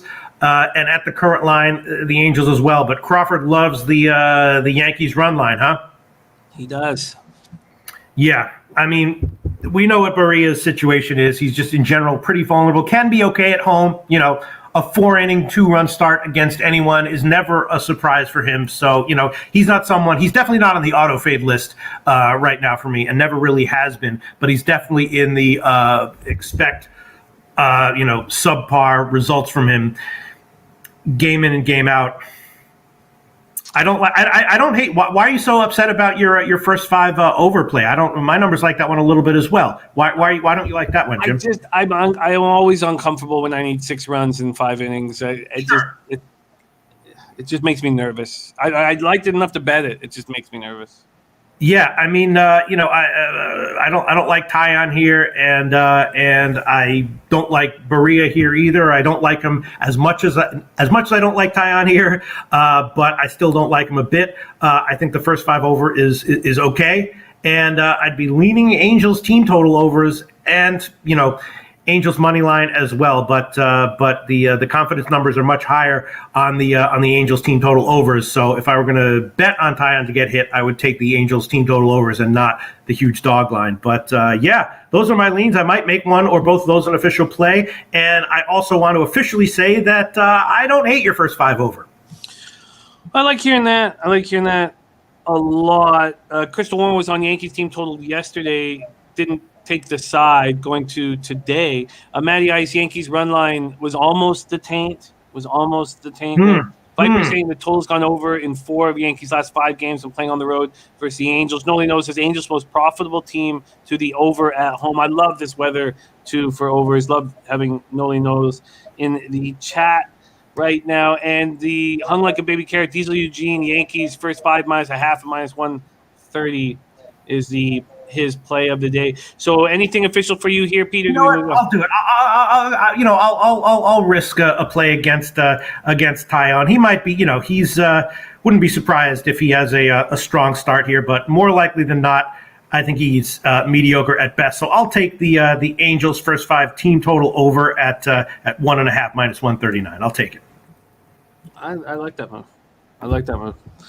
Okay, we move on to 9:40 p.m. Eastern, and it is the Padres at Diamondbacks. And we come to the TJ play of the day. Is San Diego, Arizona over 8 at minus 115. TJ plays of the day sitting at 15-9 plus 5.25 units. And he is on the over 8. Chase Field, Phoenix, Arizona. The Padres 29-33 on the road. Diamondbacks 27-37 at home. And the roof will be closed. It's not that hot, but it's supposed to rain late. So I expect the roof to be closed. And Deacon Mike going on the over home run prop hit last night in Yankees Angels. Okay. By the way, Pete, Birdie says you never give him a shout out. He says you think your beard is majestic, your voice cuts like butter, and your intelligence is unmatched. Birdie, you are officially my favorite poster and commenter and viewer of this entire show. Ahead of Ski Prophet, ahead of Crystal Warren, ahead of Sean Thompson. That's what I think about you, Birdie. Huge shout out to you, and thanks for the kind words. There you go. Birdie, my favorite commenter of the show today. Blake Snell, 6-5, 4.58 ERA, 1.45 WHIP, 149 Ks and 114 innings. His last start was at home versus the Dodgers, where he's been very good all year. He went 7 2/3, 3 hits, 1 earned run. It was a solo shot, no walks, 10 Ks, 5-3 extra inning loss. It was that wild game. I went 16. At home, he's 4-2 with a 2.49 ERA, 169 points batting average. On the road, he's been bad all year. A little better of late, but bad all year. 2-3, 7.01 ERA, 301 opponents batting average. In August, he's been very good, and I expect that those home road splits will come back to the mean here. August, he's 2-1, 2.12 ERA, 181 opponents batting average. Going up against Zach Gallen, 2-7, 4.32 ERA, 1.31 WHIP. He's cashed for me first 5. He's cashed me first 5 unders. I like him. Last start, he went 5 innings, 3 hits, 2 runs, none of which were earned. 1 homer, 2 walks, 6 Ks, an 8-7 win at the Phillies. His home road splits I bring up here just because they're a little worse at home than they are on the road, which is something that I don't usually expect now that they put in the humidor in Arizona. He's 0-5 with a 4.58 ERA, points hitting 250 against them. Padres versus righties last 30 days, abysmal. 219, 669 OPS. Diamondbacks versus lefties, 273, 749 OPS. Diamondbacks bullpen being so bad, and Padres bullpen's being not nearly as good as they were at the beginning of the year. Diamondbacks 5.55 ERA, 1.61 last 30 days. Padres 4.27 ERA, 1.30 WHIP over the last 30 days. Here we go. The Padres opened up at minus 158, now just minus 159. 1 cent move towards them, and this total has gone from 8.5 down to 8, and TJ's gone over it. Pete, take it away. Yeah. Low confidence here, but I'm liking my numbers. Low confidence on my numbers, like the San Diego team total over.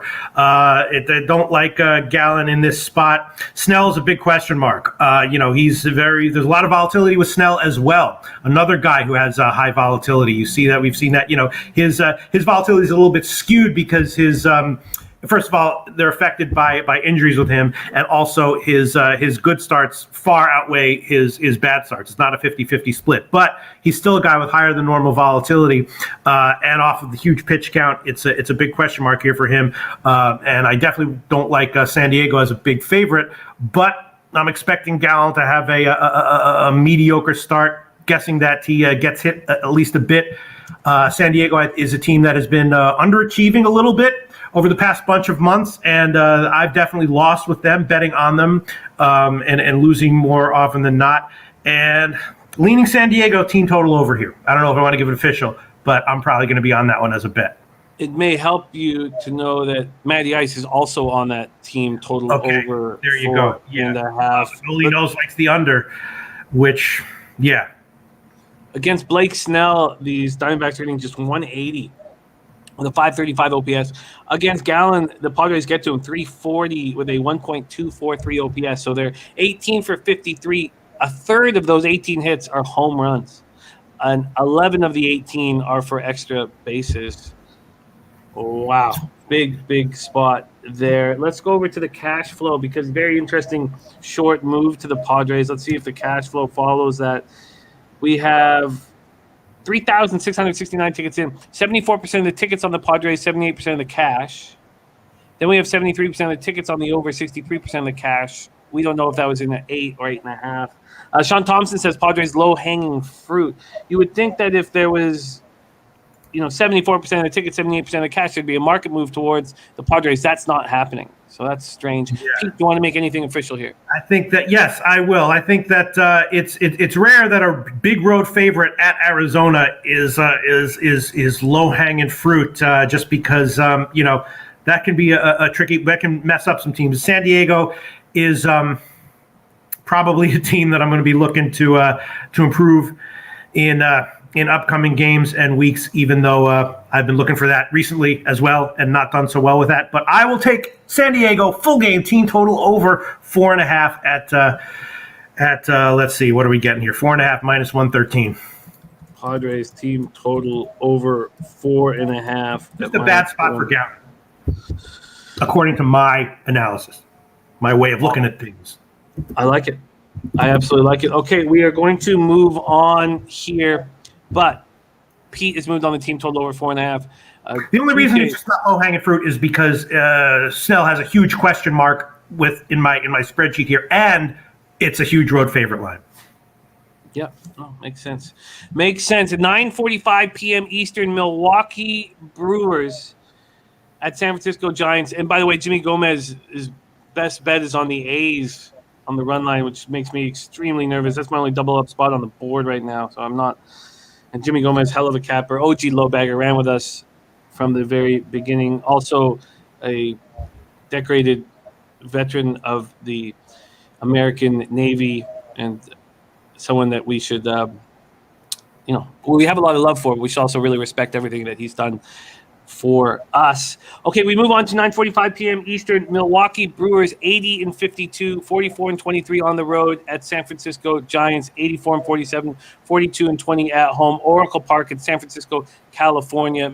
58 Fahrenheit clear, 12 miles per hour out to left center. And there's Matty Ice saying I'm also on the A's tonight. Shit. Okay. And that's mostly.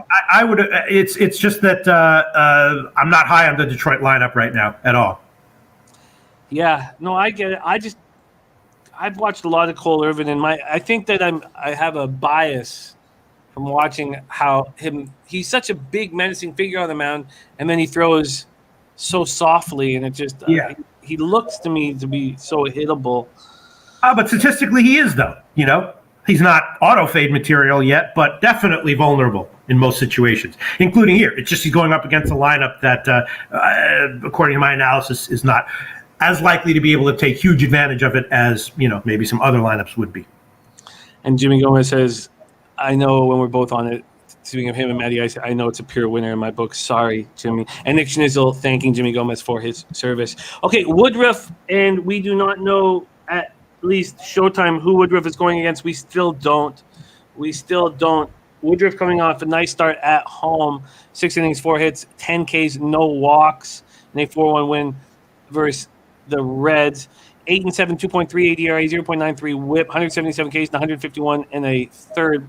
And the Giants hitting okay versus righties, but those numbers are going down. 244, 734 OPS. We don't know who he's going up against, so no need to talk about this game too long. But let's just pull up his baseball data. Woodruff against these Giants, they're hitting 130 with a 362 OPS, 7 for 54 with 2 extra base hits.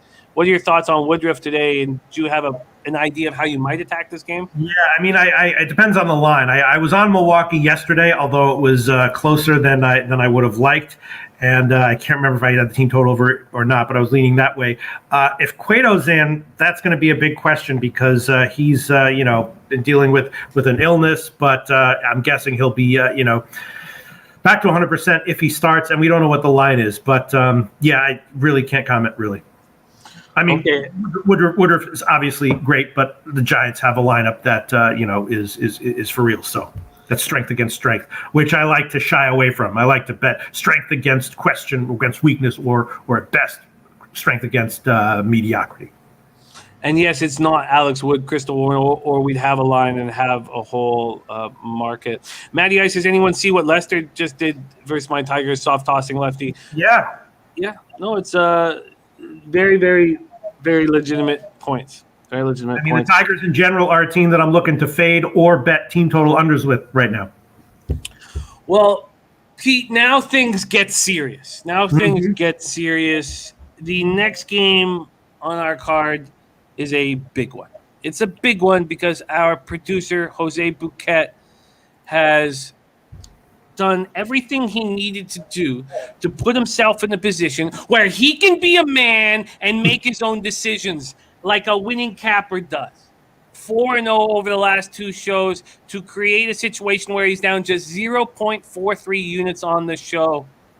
And there are rumblings that even if he loses this bet tonight, he'll still shave his beard in a act that will not be taken kindly by us here at Pub Sports, who believe in that beard. In fact, they believe in that beard more than they believe in the man himself. Jose, say hey play of the day. You have created an opportunity for yourself that you richly deserve. You've done that through wins. You've done that through winning MLB handicapping. And now, sorry. Now we come to the say hey play of the day and the most important spot that we've seen him have here. And we need him desperately to cash a winner. So there'll be no issues here. Shave the mustache like a man. And I expect him to be all serious today. Please welcome to the show on a winning streak, Jose Bouquet. Very nice. Today. Love the look. Thank you. Love the hair. Love the tie. Love the winning. Not easy to do, Jose. Here's to you. Kudos to you, especially when the pressure's on. Thank you, Pete. I appreciate it. By the way, Pete, I will be asking you for a birthday pick. Thank you for putting that graphic up, Jimmy, because my birthday is the 4th. So. Okay. Oh my God. Okay. Wait. So the next show is on the 4th, or when's the 4th? Is that a Tuesday? The 4th is a Saturday, so I will not be seeing you. So I am asking you for this birthday pick. Okay. Sadly, that's not how it works, Jose. Okay. So you Well, it can be. It can be. I have the option to decline if it's not their actual birthday, whereas I don't have the option to decline if it is their actual birthday. But of course, I'm not going to decline Jose birthday pick request. You got it. Wow. Thankfully, I do have some stuff in mind, so I'm okay with it. All right. Okay. Here we go. Happy birthday, Jose. It's your lucky day. You son of a bitch! Braves, Dodgers. Jose, it's all on the line right now. Dodger Stadium, Los Angeles, California, 67 Fahrenheit, partly cloudy, 6 miles per hour to right center. Charlie Morton going up against Walker Buehler. Morton's been very good on the road all season long. 7-2, 3.08 ERA, 191 opponent's batting average. Coming off a weak start at home versus the Yankees. 5 innings, 6 hits, 4 runs, 2 homers, but 9 Ks and no walks. So still some nice numbers there. Walker Buehler coming off a nice start. 6 2/3, 3 hits, 1 run, not earned at the Padres. And Braves are hitting righties hard right now. 259, 785 OPS last 30 days. Dodgers aren't hitting righties. 237, 733 OPS. Both bullpens have been very good. Okay, Jose, this is a situation. The Dodgers open up minus 165, a 21-cent move towards them, and this total has gone from 8 to 7.5. Jose, it's all on the line here. I see you're dressed for success. Take it away. How are you getting into the black? First shout out to the chat. Remos just really shivving me in the ribs right here. Jim, did you catch the good comment? one? A very good one right there by Remo. Shout out to Rem. All right, so let's get serious. You're going to be a sophomore. Thank you. I appreciate it. I have been a very large fan of Charlie Morton. He is a dog. I've been a fan of his since Tampa. He's been a very big game pitcher. He has pitched against these Dodgers in the playoffs multiple times. Pitched against them once this year. Walker Buehler on the other side, of course. He's a stud. He'll probably win the NL Cy Young if I had to put my money on it right now. Jimmy, I'm not a patient man. I'm putting it all on the line. We fucking gamble here. I'm doing no runs first inning. Minus 130. I think it's minus 130. Let me double check, actually. Yes, minus 130 on our friends at Pinnacle. No runs first inning. I believe in Charlie Morton. He'll get through the first 3 batters, those pieces of shit, and Walker will do his thing. I've played this 3 times on this show. I've hit twice now. I've done my research, actually, in the times that Charlie has faced the Dodgers. They've scored a run in the first inning both times. However, the last time in the last spot, it was off of a pickoff error from Charlie. So I believe in this. I actually, Jimmy, I'm going to add on top of the drama. I think I'm going to be live for this. I will live stream myself for this first inning. You will get to come into my room, watch me watch this fight that we're going to fucking go through in this first inning. And if I lose, I will just end the stream immediately, and you won't hear from me until whatever may happen after. But if I win, we will all celebrate together tonight. No runs in the first inning tonight. Braves Dodgers minus 130. I just find it so hard to believe that if this doesn't go your way, that there will be an act of defiance against your mustache, against me, against my family, against Pub Sports Radio. I find that very difficult to believe. I find that very hard. You're such a kind man. Let's not even go there. Let's have you cash this thing, shave the mustache proudly. Charlie Morton against the Dodgers, 228, 638 OPS. They don't hit him. They don't hit him hard. And that's 0 home runs, too. 0 home runs in 92 at-bats. Against Buehler, 158, 443 OPS. Pete, what do you think of Jose's no-run first inning, and what do you think about any moves for you in this bet? Well, I don't need to be an annoying little dickhead here, but it's minus 132 at Pinnacle. Minus 132 at Pinnacle. Oh, thank you. No, thank you for that. Thank you. I need it. Yeah. I love any opportunity to be a fucking dick. Cocksucker. I support it. I took the under 8 on the overnight line as soon as it came out. I wanted to take the Dodgers, but I didn't, and it's moved, so I missed that market move. But the reason I didn't take it is because I wanted to take the Atlanta first 5 team total under, which I will give as an official play here. Morton is rarely lights out, but very consistent. I think that the problem is going to be when Morton's starting. If Morton gets it, Buehler is Cy Young material right now. He's what Cole used to be when Cole, and maybe Cole is again now that he's doing what he's doing. So I support it. I like it. I hope you cash it. And I would tail it. I would have if everyone starts to tail this play, I would have no problem putting my own money and joining in, even at 132. Very, very nice here. I wish I had the opportunity to take the first 5 under 4.5. It moved to 4 before it even opened at 365. Also, the 4 now is juiced to the under minus 116. So all the other books are still juiced to the over. Actually, some of them are a pick 'em each side, but money's coming in heavily on the first 5 under, which bodes well for the no-run first inning. Let's take a look at the cash and then have Jose put a bow on this spot. A lot on the line here for Jose Bouquet. Here we go. This is the cash flow we have in Dodgers Brave. 4,476 tickets in. 72% of the tickets on the Dodgers, 89% of the cash, then 51% of the tickets on the under, and 55% of the cash. Jose, any last words before this enormously important game for you? Yeah, I think we should play our film here. I think we should play our film to ride us out, and I'll say it after our film. I think everyone will enjoy this journey we've all come on. My favorite day of the week, every day of the week, Jimmy. I love it. I love him, and it's a good day. Oh, hold on. There we go. I'm sorry. I'm trying to get the mustache cam really nice for people. What's up, Jim? How nice to Jesus, see you. Jose, what the fuck? I need you to deliver here. We need him here. We need him now. We need you to deliver.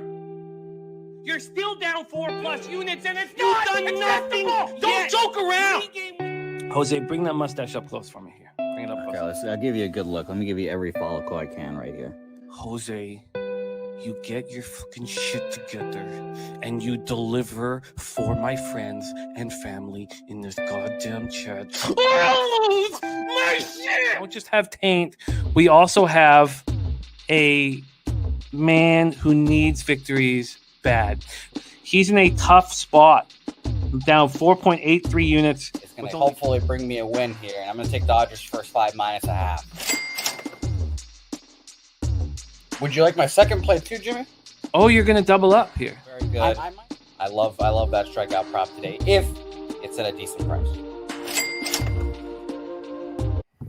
I'm taking the Yankees team total over 2.5 for the first 5 innings, gentlemen. That is at plus 124. Sean Manaea, start. I'm going to listen to my elders here.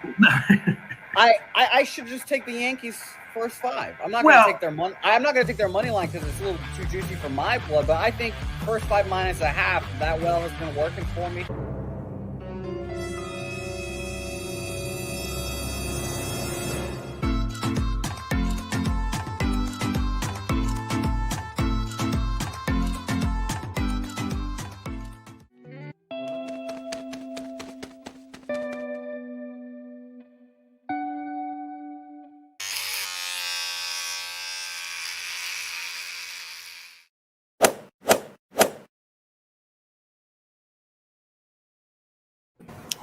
Well.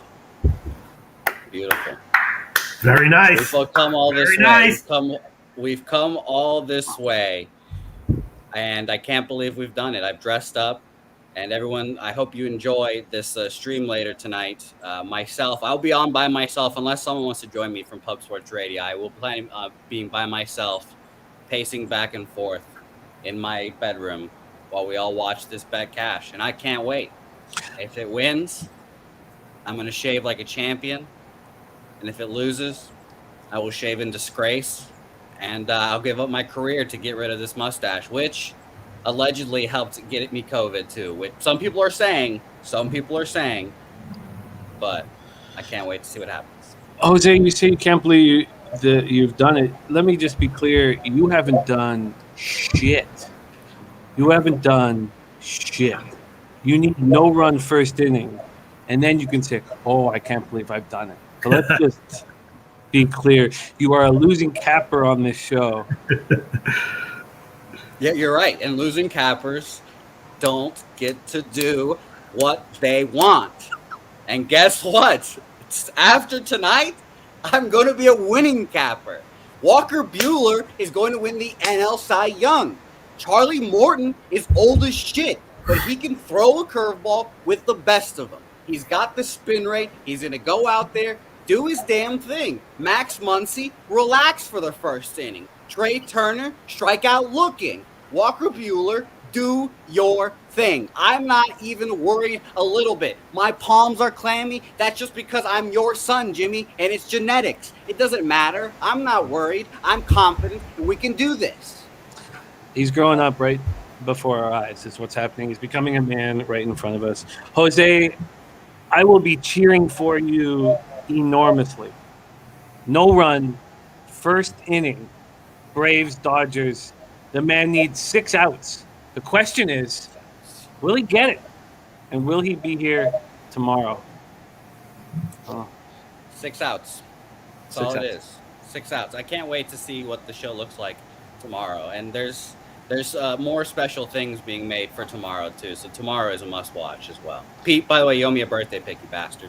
Oh yeah, no, it might actually be on this. Oh no, I think I'll save it for the other one. Yeah, no, I hear you. I hear you, Jose. You're going to get a birthday pick. I mean, I'm down 3 units on the year in baseball, and I can't believe I did it either, man. We did it.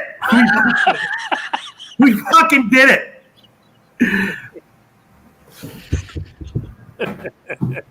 Okay, we move on. We did it. Oh my God. We did it. Jim, don't compare yourself to me. Just compare yourself to yourself, not to me and Jose. Just do your best. Don't look at us and be like, how come they did it? We fucking did it. 10 p.m. Eastern.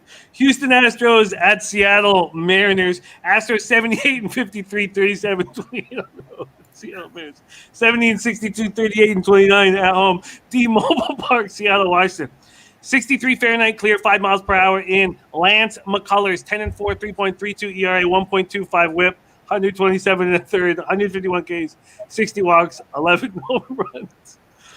Last start, 6 and 2/3, 5 hits, 4 and runs, 1 homer, 4 walks, 7 Ks, 6-5 extra inning win at home versus the Royals. At home, he's not being very good. It's on the road where he's being lights out, 7 and 1, 2.75 ERA, opponents hitting 206 off him. At home, he's 3 and 3, 3.82 ERA, 212 opponents batting average against him. This is a really interesting spot because Kikuchi's last 2 starts against the Astros, they've absolutely destroyed him. Yeah. So my first instinct was, well, I gotta fade him again, and then I was like, you know what? Don't trust your first instinct. Hurt your family badly. Let's just sit back and study it. Kikuchi, Right. 7 and 7, 4.33 ERA, 1.25 whip, 145 hits, Similar to when you see 2 horrible pictures and you go, oh, over. Right? Like with Corbin and yeah, totally. You're learning. Yeah, great. Yes, I agree. Last start, 5 innings, 4 hits, 4 in runs, no homers, 1 walk, 3 Ks, and 6-4 loss at the Royals. And that was a spot where, and I fixed the mistake, but that's where I was still taking the Royals' first 5, not trusting their bullpen, which has been spectacular. And they got those runs, those 4 earned runs, all in the 6th inning. He was very good in those first 5. Astros versus lefties last 30 days, 255, 789 OPS. Mariners versus righties, 222, 688 OPS. They're not hitting them, and both bullpens have been very good over the last 30 days. Pistol, Pete, Loshak, we have the first 5 total at 4, a 1 cent move towards the under when we go. So obviously an expectation that Kikuchi is going to be good here. And then full game, we have the 8. That's now a 7.5. And Houston, a 3 cent move towards them from -150 to -153. Take it away. Yeah, Kikuchi is a very interesting character. I suspect that he's burned a lot of people over the past couple of years. I've had an okay read on him and not gotten burned by him. His last year, he was on the auto fade list, full on auto fade list. But then if you read some of the more in-depth baseball sites, there were lots of reasons to expect him to be way better this year. And that did happen. And even his last start, if you look at it on paper, it looks like he's just got crushed again. But really, he actually had a pretty decent start, and they just left him in too long. And that could happen again here. Still, having said all that, my numbers like the over and the first 5 over as well. I did bet the over 8 on the overnight line. I don't even know where it moved. I wouldn't be surprised if that one actually moved down a bit. But I bet the 8 over on the overnight line. My numbers like the first 5 over 4 as well. McCullers is reliably decent, which means that I think he probably goes 6 and gives up 2 or 3. So if you got a first 5 total of 4, that's actually, and you're looking at the over. That's actually a good thing. If Kikuchi does throw 5 shutout innings, which is entirely possible, you're probably not going to get your push just with McCullers, which is something that in Jose's last pick on the show that I was with, when we were talking about the Cole Minaya game, he had a perfect he was dead on. Shout out to Jose. He was like, I like the first 5 over, and even if Cole is lights out, you might get your entire 4 just with Minaya, and that did actually happen. Shout out to Jose for that call, and that's not likely to happen here. So still, my numbers like the first 5 over at just 4, the over 8, and I was thinking about maybe giving the first 5 over 4 as Jose's birthday pick, but I might have to go back. My birthday pick for him might be in the Dodgers game because I didn't actually get to give official picks there. But again, I bet the under on that one full game when it came out. I like the first 5 under at 4, and I like the Atlanta first 5 team total under at 1.5, even at a favorite line. So the birthday pick might be that, but I also like the overs in this one. Well, my fault for moving on past the Dodgers. So what did you want to make official in Braves Dodgers? When we wrap up, I'll make it official. But Okay, cool. I'll definitely make the Atlanta first 5 team total under 1.5 an official play. Buehler right now is when Cole was like in peak form, I would bet his first 5 team total unders on the opposing teams against him every game, even if it was minus 180 at 1.5, no problem. When it got down to a half, I'd have to redo my numbers. But any 1.5 minus 180 for Cole when he was at his absolute peak, bet it anyway. And that's similar to how I feel about Buehler here. So yeah, first 5 under 1.5 at minus 130. Atlanta. Minus 130, and that's for the Braves. And then we go over to this, back to the Astros Mariners Minus spot. 129. Minus 129. Let me move that there. Minus 129. Okay, so move over to Astros Mariners. McCullers against the Mariners, 214, 668 OPS. And the Astros against Kikuchi, 280, 919 OPS. Then we go over to see where the cash lies in this spot.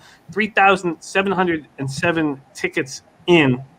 And we have 68% of the tickets, 73% of the cash on the Astros. And then 44% of the tickets, 60% of the cash on the under.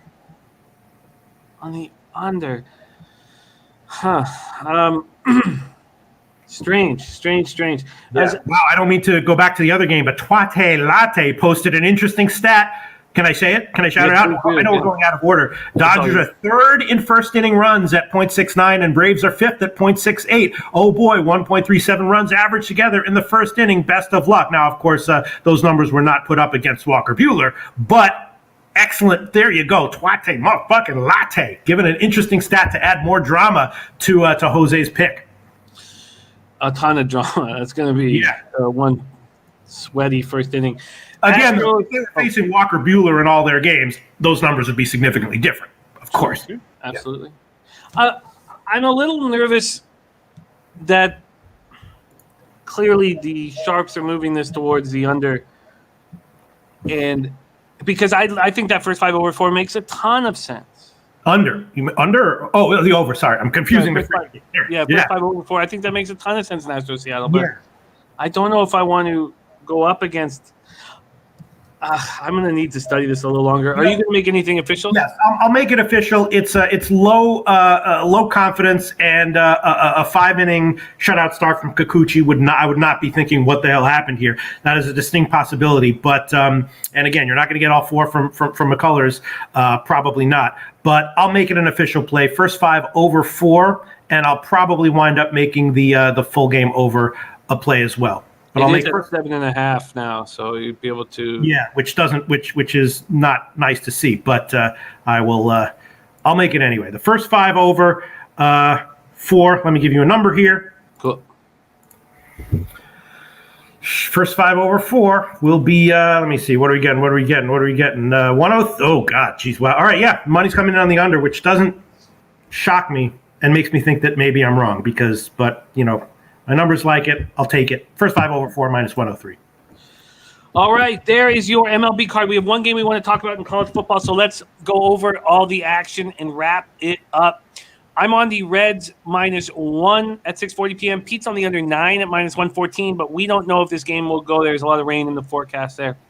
At 7:05 p.m. Eastern, Blue Ball's pick of the day is on the over 9 in Phillies Nationals. Razor Sharp picks a gambler's first glance is on the Nationals money line, and I ended up staying off this game. And I kind of think that Matt Moore can outpitch Patrick Corbin here, which is nuts to say out loud. So I'm just gonna move past it. Then Orioles Blue Jays. Pete moves on the under 10 at -114. A big balls play with Aiken on the bump. And 7:10 p.m. Eastern, Red Sox Rays. There's no move for me. Marlins Mets. We found out that Cabrera is probably going to be pitching game 2, and we heard from Domi Gunrichi that he thinks that Trevor Williams is capable of a good start here. Then we have lots of action. I'm on Tigers first 5 and full game. I got +100 on the full game, first 5 -105. Taint play of the day is Oakland Detroit full game under 9 at +100. Pimp slap play of the day is Oakland first 5 +0.5. And Rusty Kuntz is on the Tigers first 5 -105. We heard that Jimmy Gomez and Matty Ice, star of the Taint play of the day, are both on the A's full game, which made me very uncomfortable. Then Rockies Rangers. I moved on the first 5 over 4.5 at -105. Look, I know this is where balls come to die in Globe Life Field with the roof closed, but I just had to go over these 2 pitchers. I had to go over them. Then Cubbies, Twinkies. There's been no market move towards the Twins, even though all the money's on the Twins, so it's very strange there. No move for Pete and I. Cleveland, Kansas City Royals. We don't know who's pitching for the Royals at this point, so there's been no move in this game. Pirates, White Sox, a 90-cent move towards the White Sox when this game we started breaking it down. Then Pete is on the Angels, first 5 team total over 1.5 against Tyon. I'm on the first 5 over 5 in this spot. Diesel Eugene's hung like a baby carrot. Play the day's Yankees first 5 -0.5 at -130. Then we have Padres team total over 4.5 for Pete at 9:40 p.m. against Gallen. And TJ moved on the over 8. That's his play of the day. Then Brewers Giants. We don't know who's pitching for the Giants. And then Braves Dodgers. There may be an addition here for Pete. He's on the Braves first 5 team total under 1.5. Jose is on no run first inning at -132 to be in the black on this show. It's no brainer. It might lose. The Braves have a tough lineup. A lot of times when you have a pitcher like Walker and they're going up in a high profile game against a tough lineup, all of a sudden now they get hit. So that could happen. But first 5 under 4 -115. I'll take it. I can't not. The numbers like it. High confidence in my confidence numbers, so I'll take it. First 5 under 4 -115. First 5 under 4 at minus what? 115. Yeah, the move makes so much sense to me. That just makes so much sense to me. I couldn't get to the 4.5 anyways. It was just that I could have got this. If I had bet it before the show, I could have got a better line than I'm getting it now. Right now, it's at -115. Yeah, and I could have got it at +100. Yeah. All right. I think that might be something that I tail. So Pete is here on that. Pete is here on this. And I think I might be adding that first 5 under. I think I will. I think it just makes sense to me that is the spot to attack. And then we have Pete on the first 5 over 4 -103 in Astros Mariners. And I would be on it too if the market wasn't going against them there. Does that all sound right, Pete, my man? Yeah. And I'll make it the birthday pick. It's kind of cheesy that it's the same game that he's got his, the huge pick tonight going. But Dodgers first 5 under 4 -115. I'll make that the Jose's birthday pick, showing solidarity with his handicapping on that game. There you go. There's the birthday pick. First 5 under 4 -115. First 5 under 4 at minus 115 is the also is the birthday pick. And yes, on the Friday show, the birthday pick cashed when he went up against everybody. He went up against everybody. Was on the other side. Everybody was on the Giants. No. Actually, shout out to fucking Twate Latte. They were on the first 5. The first 5 lost. Shout out to they were not. You're right. Yeah. You're absolutely right. They were not. How the hell did they know? They had that game capped better than I did. Huge shout out to Twate Latte and a few other people. Twate Latte was on the Giants -1 or -1.5 or something like that on the first 5 line there, and he cashed. And then Atlanta came back to win, so the birthday pick cashed. But shout out to everyone who liked the Giants' first 5 in that one. Let's quickly move on to college football. By the way, we are going to have special guests on at least twice a week, and I'm going to be speaking with Slaughter at today to figure out exactly how we can do this. And we're going to be capping as we go, and college football can be a little overwhelming at times, and I've made the mistake of having an enormous quantity of picks and getting in late. Okay, I got off to a nice start, 4-1. Fresno State first half cash. Connecticut, Fresno State under 63 cash. Southern Utah, San Jose State lost, but they only scored 7 points in the second half. So the idea was right.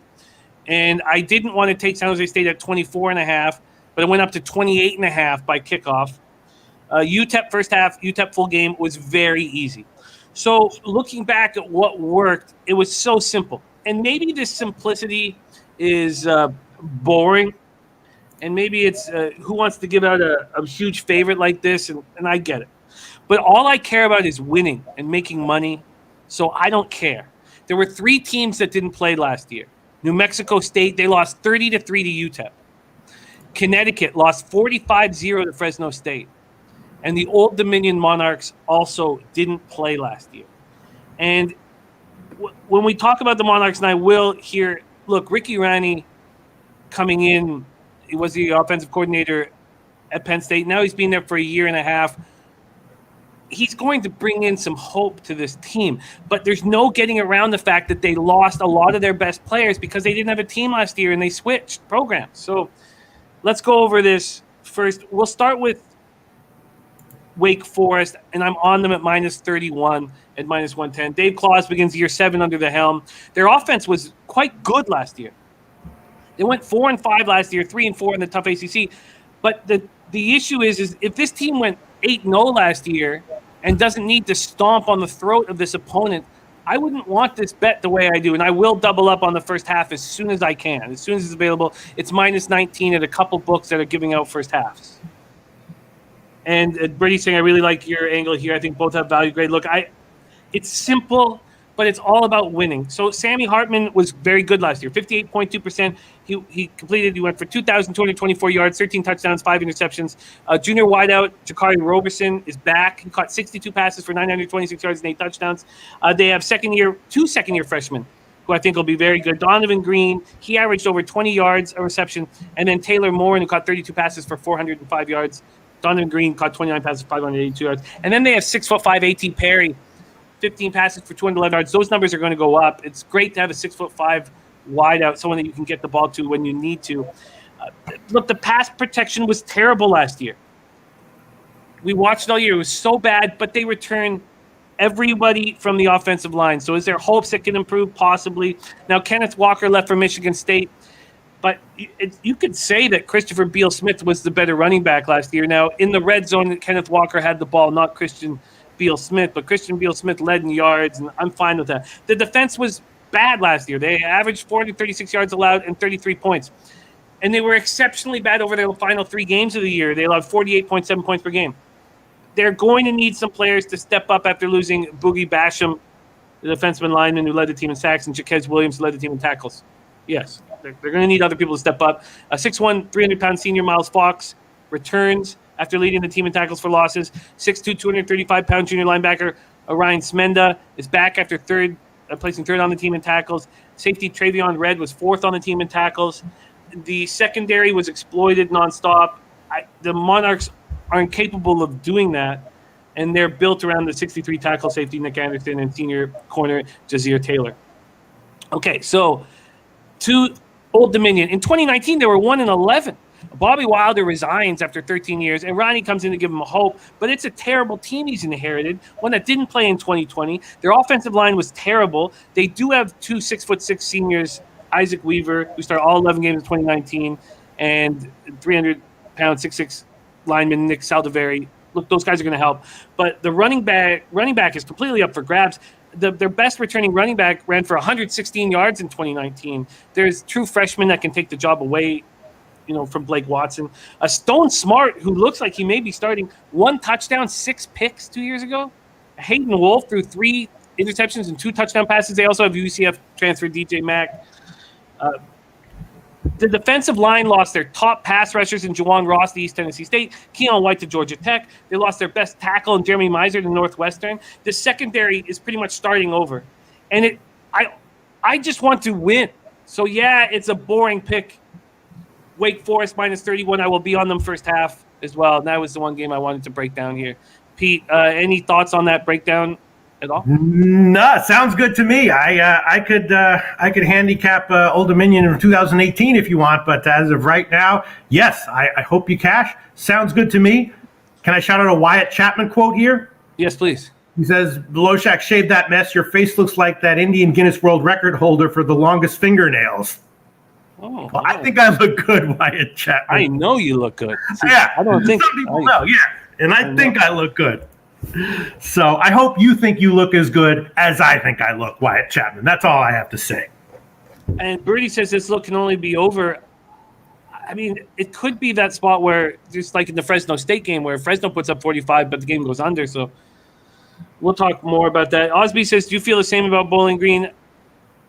Bowling Green played last year. I mean, sure, they were bad, but this is attacking the 3 teams that didn't play last year to at least get off to a great start. And then, we'll see what happens. Okay. And Jimmy Gomez has Wake Forest handicapped to minus 33. All right, there you have our show for today. Pistol Pete Loshak gave the birthday pick to Jose. Jose's birthday is on September 4th and gave the birthday pick to him, and that is the first 5 under 4. First 5 under 4 in the Dodgers game. The most important bet on the board is Jose's no-run first inning in Braves Dodgers. It's all on the line. It's all on the line. His gainful employee is hanging in the balance if he's could actually. I still don't believe that he could lose his bet, shave his mustache, and not come back. I don't see it in his future. I'd be shocked. Pete, any last words of encouragement for Jose, the low baggers in the chat? No, Jose, read Tuate Latte's comments here about that first inning run play. He's throwing up some numbers there. I saw Mr. Tuate Latte, aka Mr. Pussy Coffee, as I call him in my head. I call him that in my head. Pussy Coffee, that's new. Yeah, I don't tell people the random nicknames I have for them in my head, but Mr. Pussy Coffee is definitely Tuate's name, and I appreciate it. All these stats, he made me feel extremely worse about my bet. I'll be honest, I was down to 3 other bets. It was down to the over in the the Baltimore-Toronto game, the over and Yankees Angels in that. And then I just decided that this is going to be the best, But again, watch live as I watch this game in my room. It's going to be a short stream, obviously. It'll only be for the first 6 outs and a couple of minutes before, so you guys can make me feel good about myself or bad. I'm coming into this bet, but it's going to be a good night. And Pete, thank you for your encouragement. I need it. Yeah, sure. I might throw on an official pick here as well. I'm seeing Crystal Warren says my biggest college bet is on Appy State to cover. So I'll make that an official play of mine too. Appy State minus 10.5. Just fucking copying Crystal Warren. There you go. Official college football pick for me. Appalachian State minus 10.5. I love it. Thank you guys all for watching us here on Pub Sports Radio. Big show at 4 p.m. starring Babano and C-Mac. as well. Definitely check that out. And then Mike Smith joining the horse racing show tomorrow night. Hall of Fame jockey Mike Smith joining Razor Sharp Picks horse racing show tomorrow night, which will be extremely enjoyable. We have NFL future videos on our YouTube homepage right now. Check them out with Babano and I. Also, we have NCAA conference future videos with CMAC and Babano. Those are up live right now. But we have nothing without you guys. So Fat Wally, Big Daddy Boom, Deacon Mike, Mark Schillingberg, Oz B, Birdie, Crystal Warren, Davidless, Puzzler, Mally Mal, Jimmy Gomez, all you guys, so many to shout out. King Al says, what's the B-Day pick? It is that first 5 under 4 in the Dodgers game. Kevin Riley going to go Old Dominion to hurt me here. I hate seeing that, guys. That scares the shit out of me. Wyatt Chapman, Taylor MacArthur, Ron Crawford, spreadsheet play Yankees -1.5, CT Bays, Brian Bacone, base all day. Christopher Comatini, all you guys, thank you so much for your support. It means the world to us. On behalf of Pistol, Pete, Loshak, Jose Bouquet, and all of us at Pub Sports Radio, thank you. And Leche, hey, those bookmakers!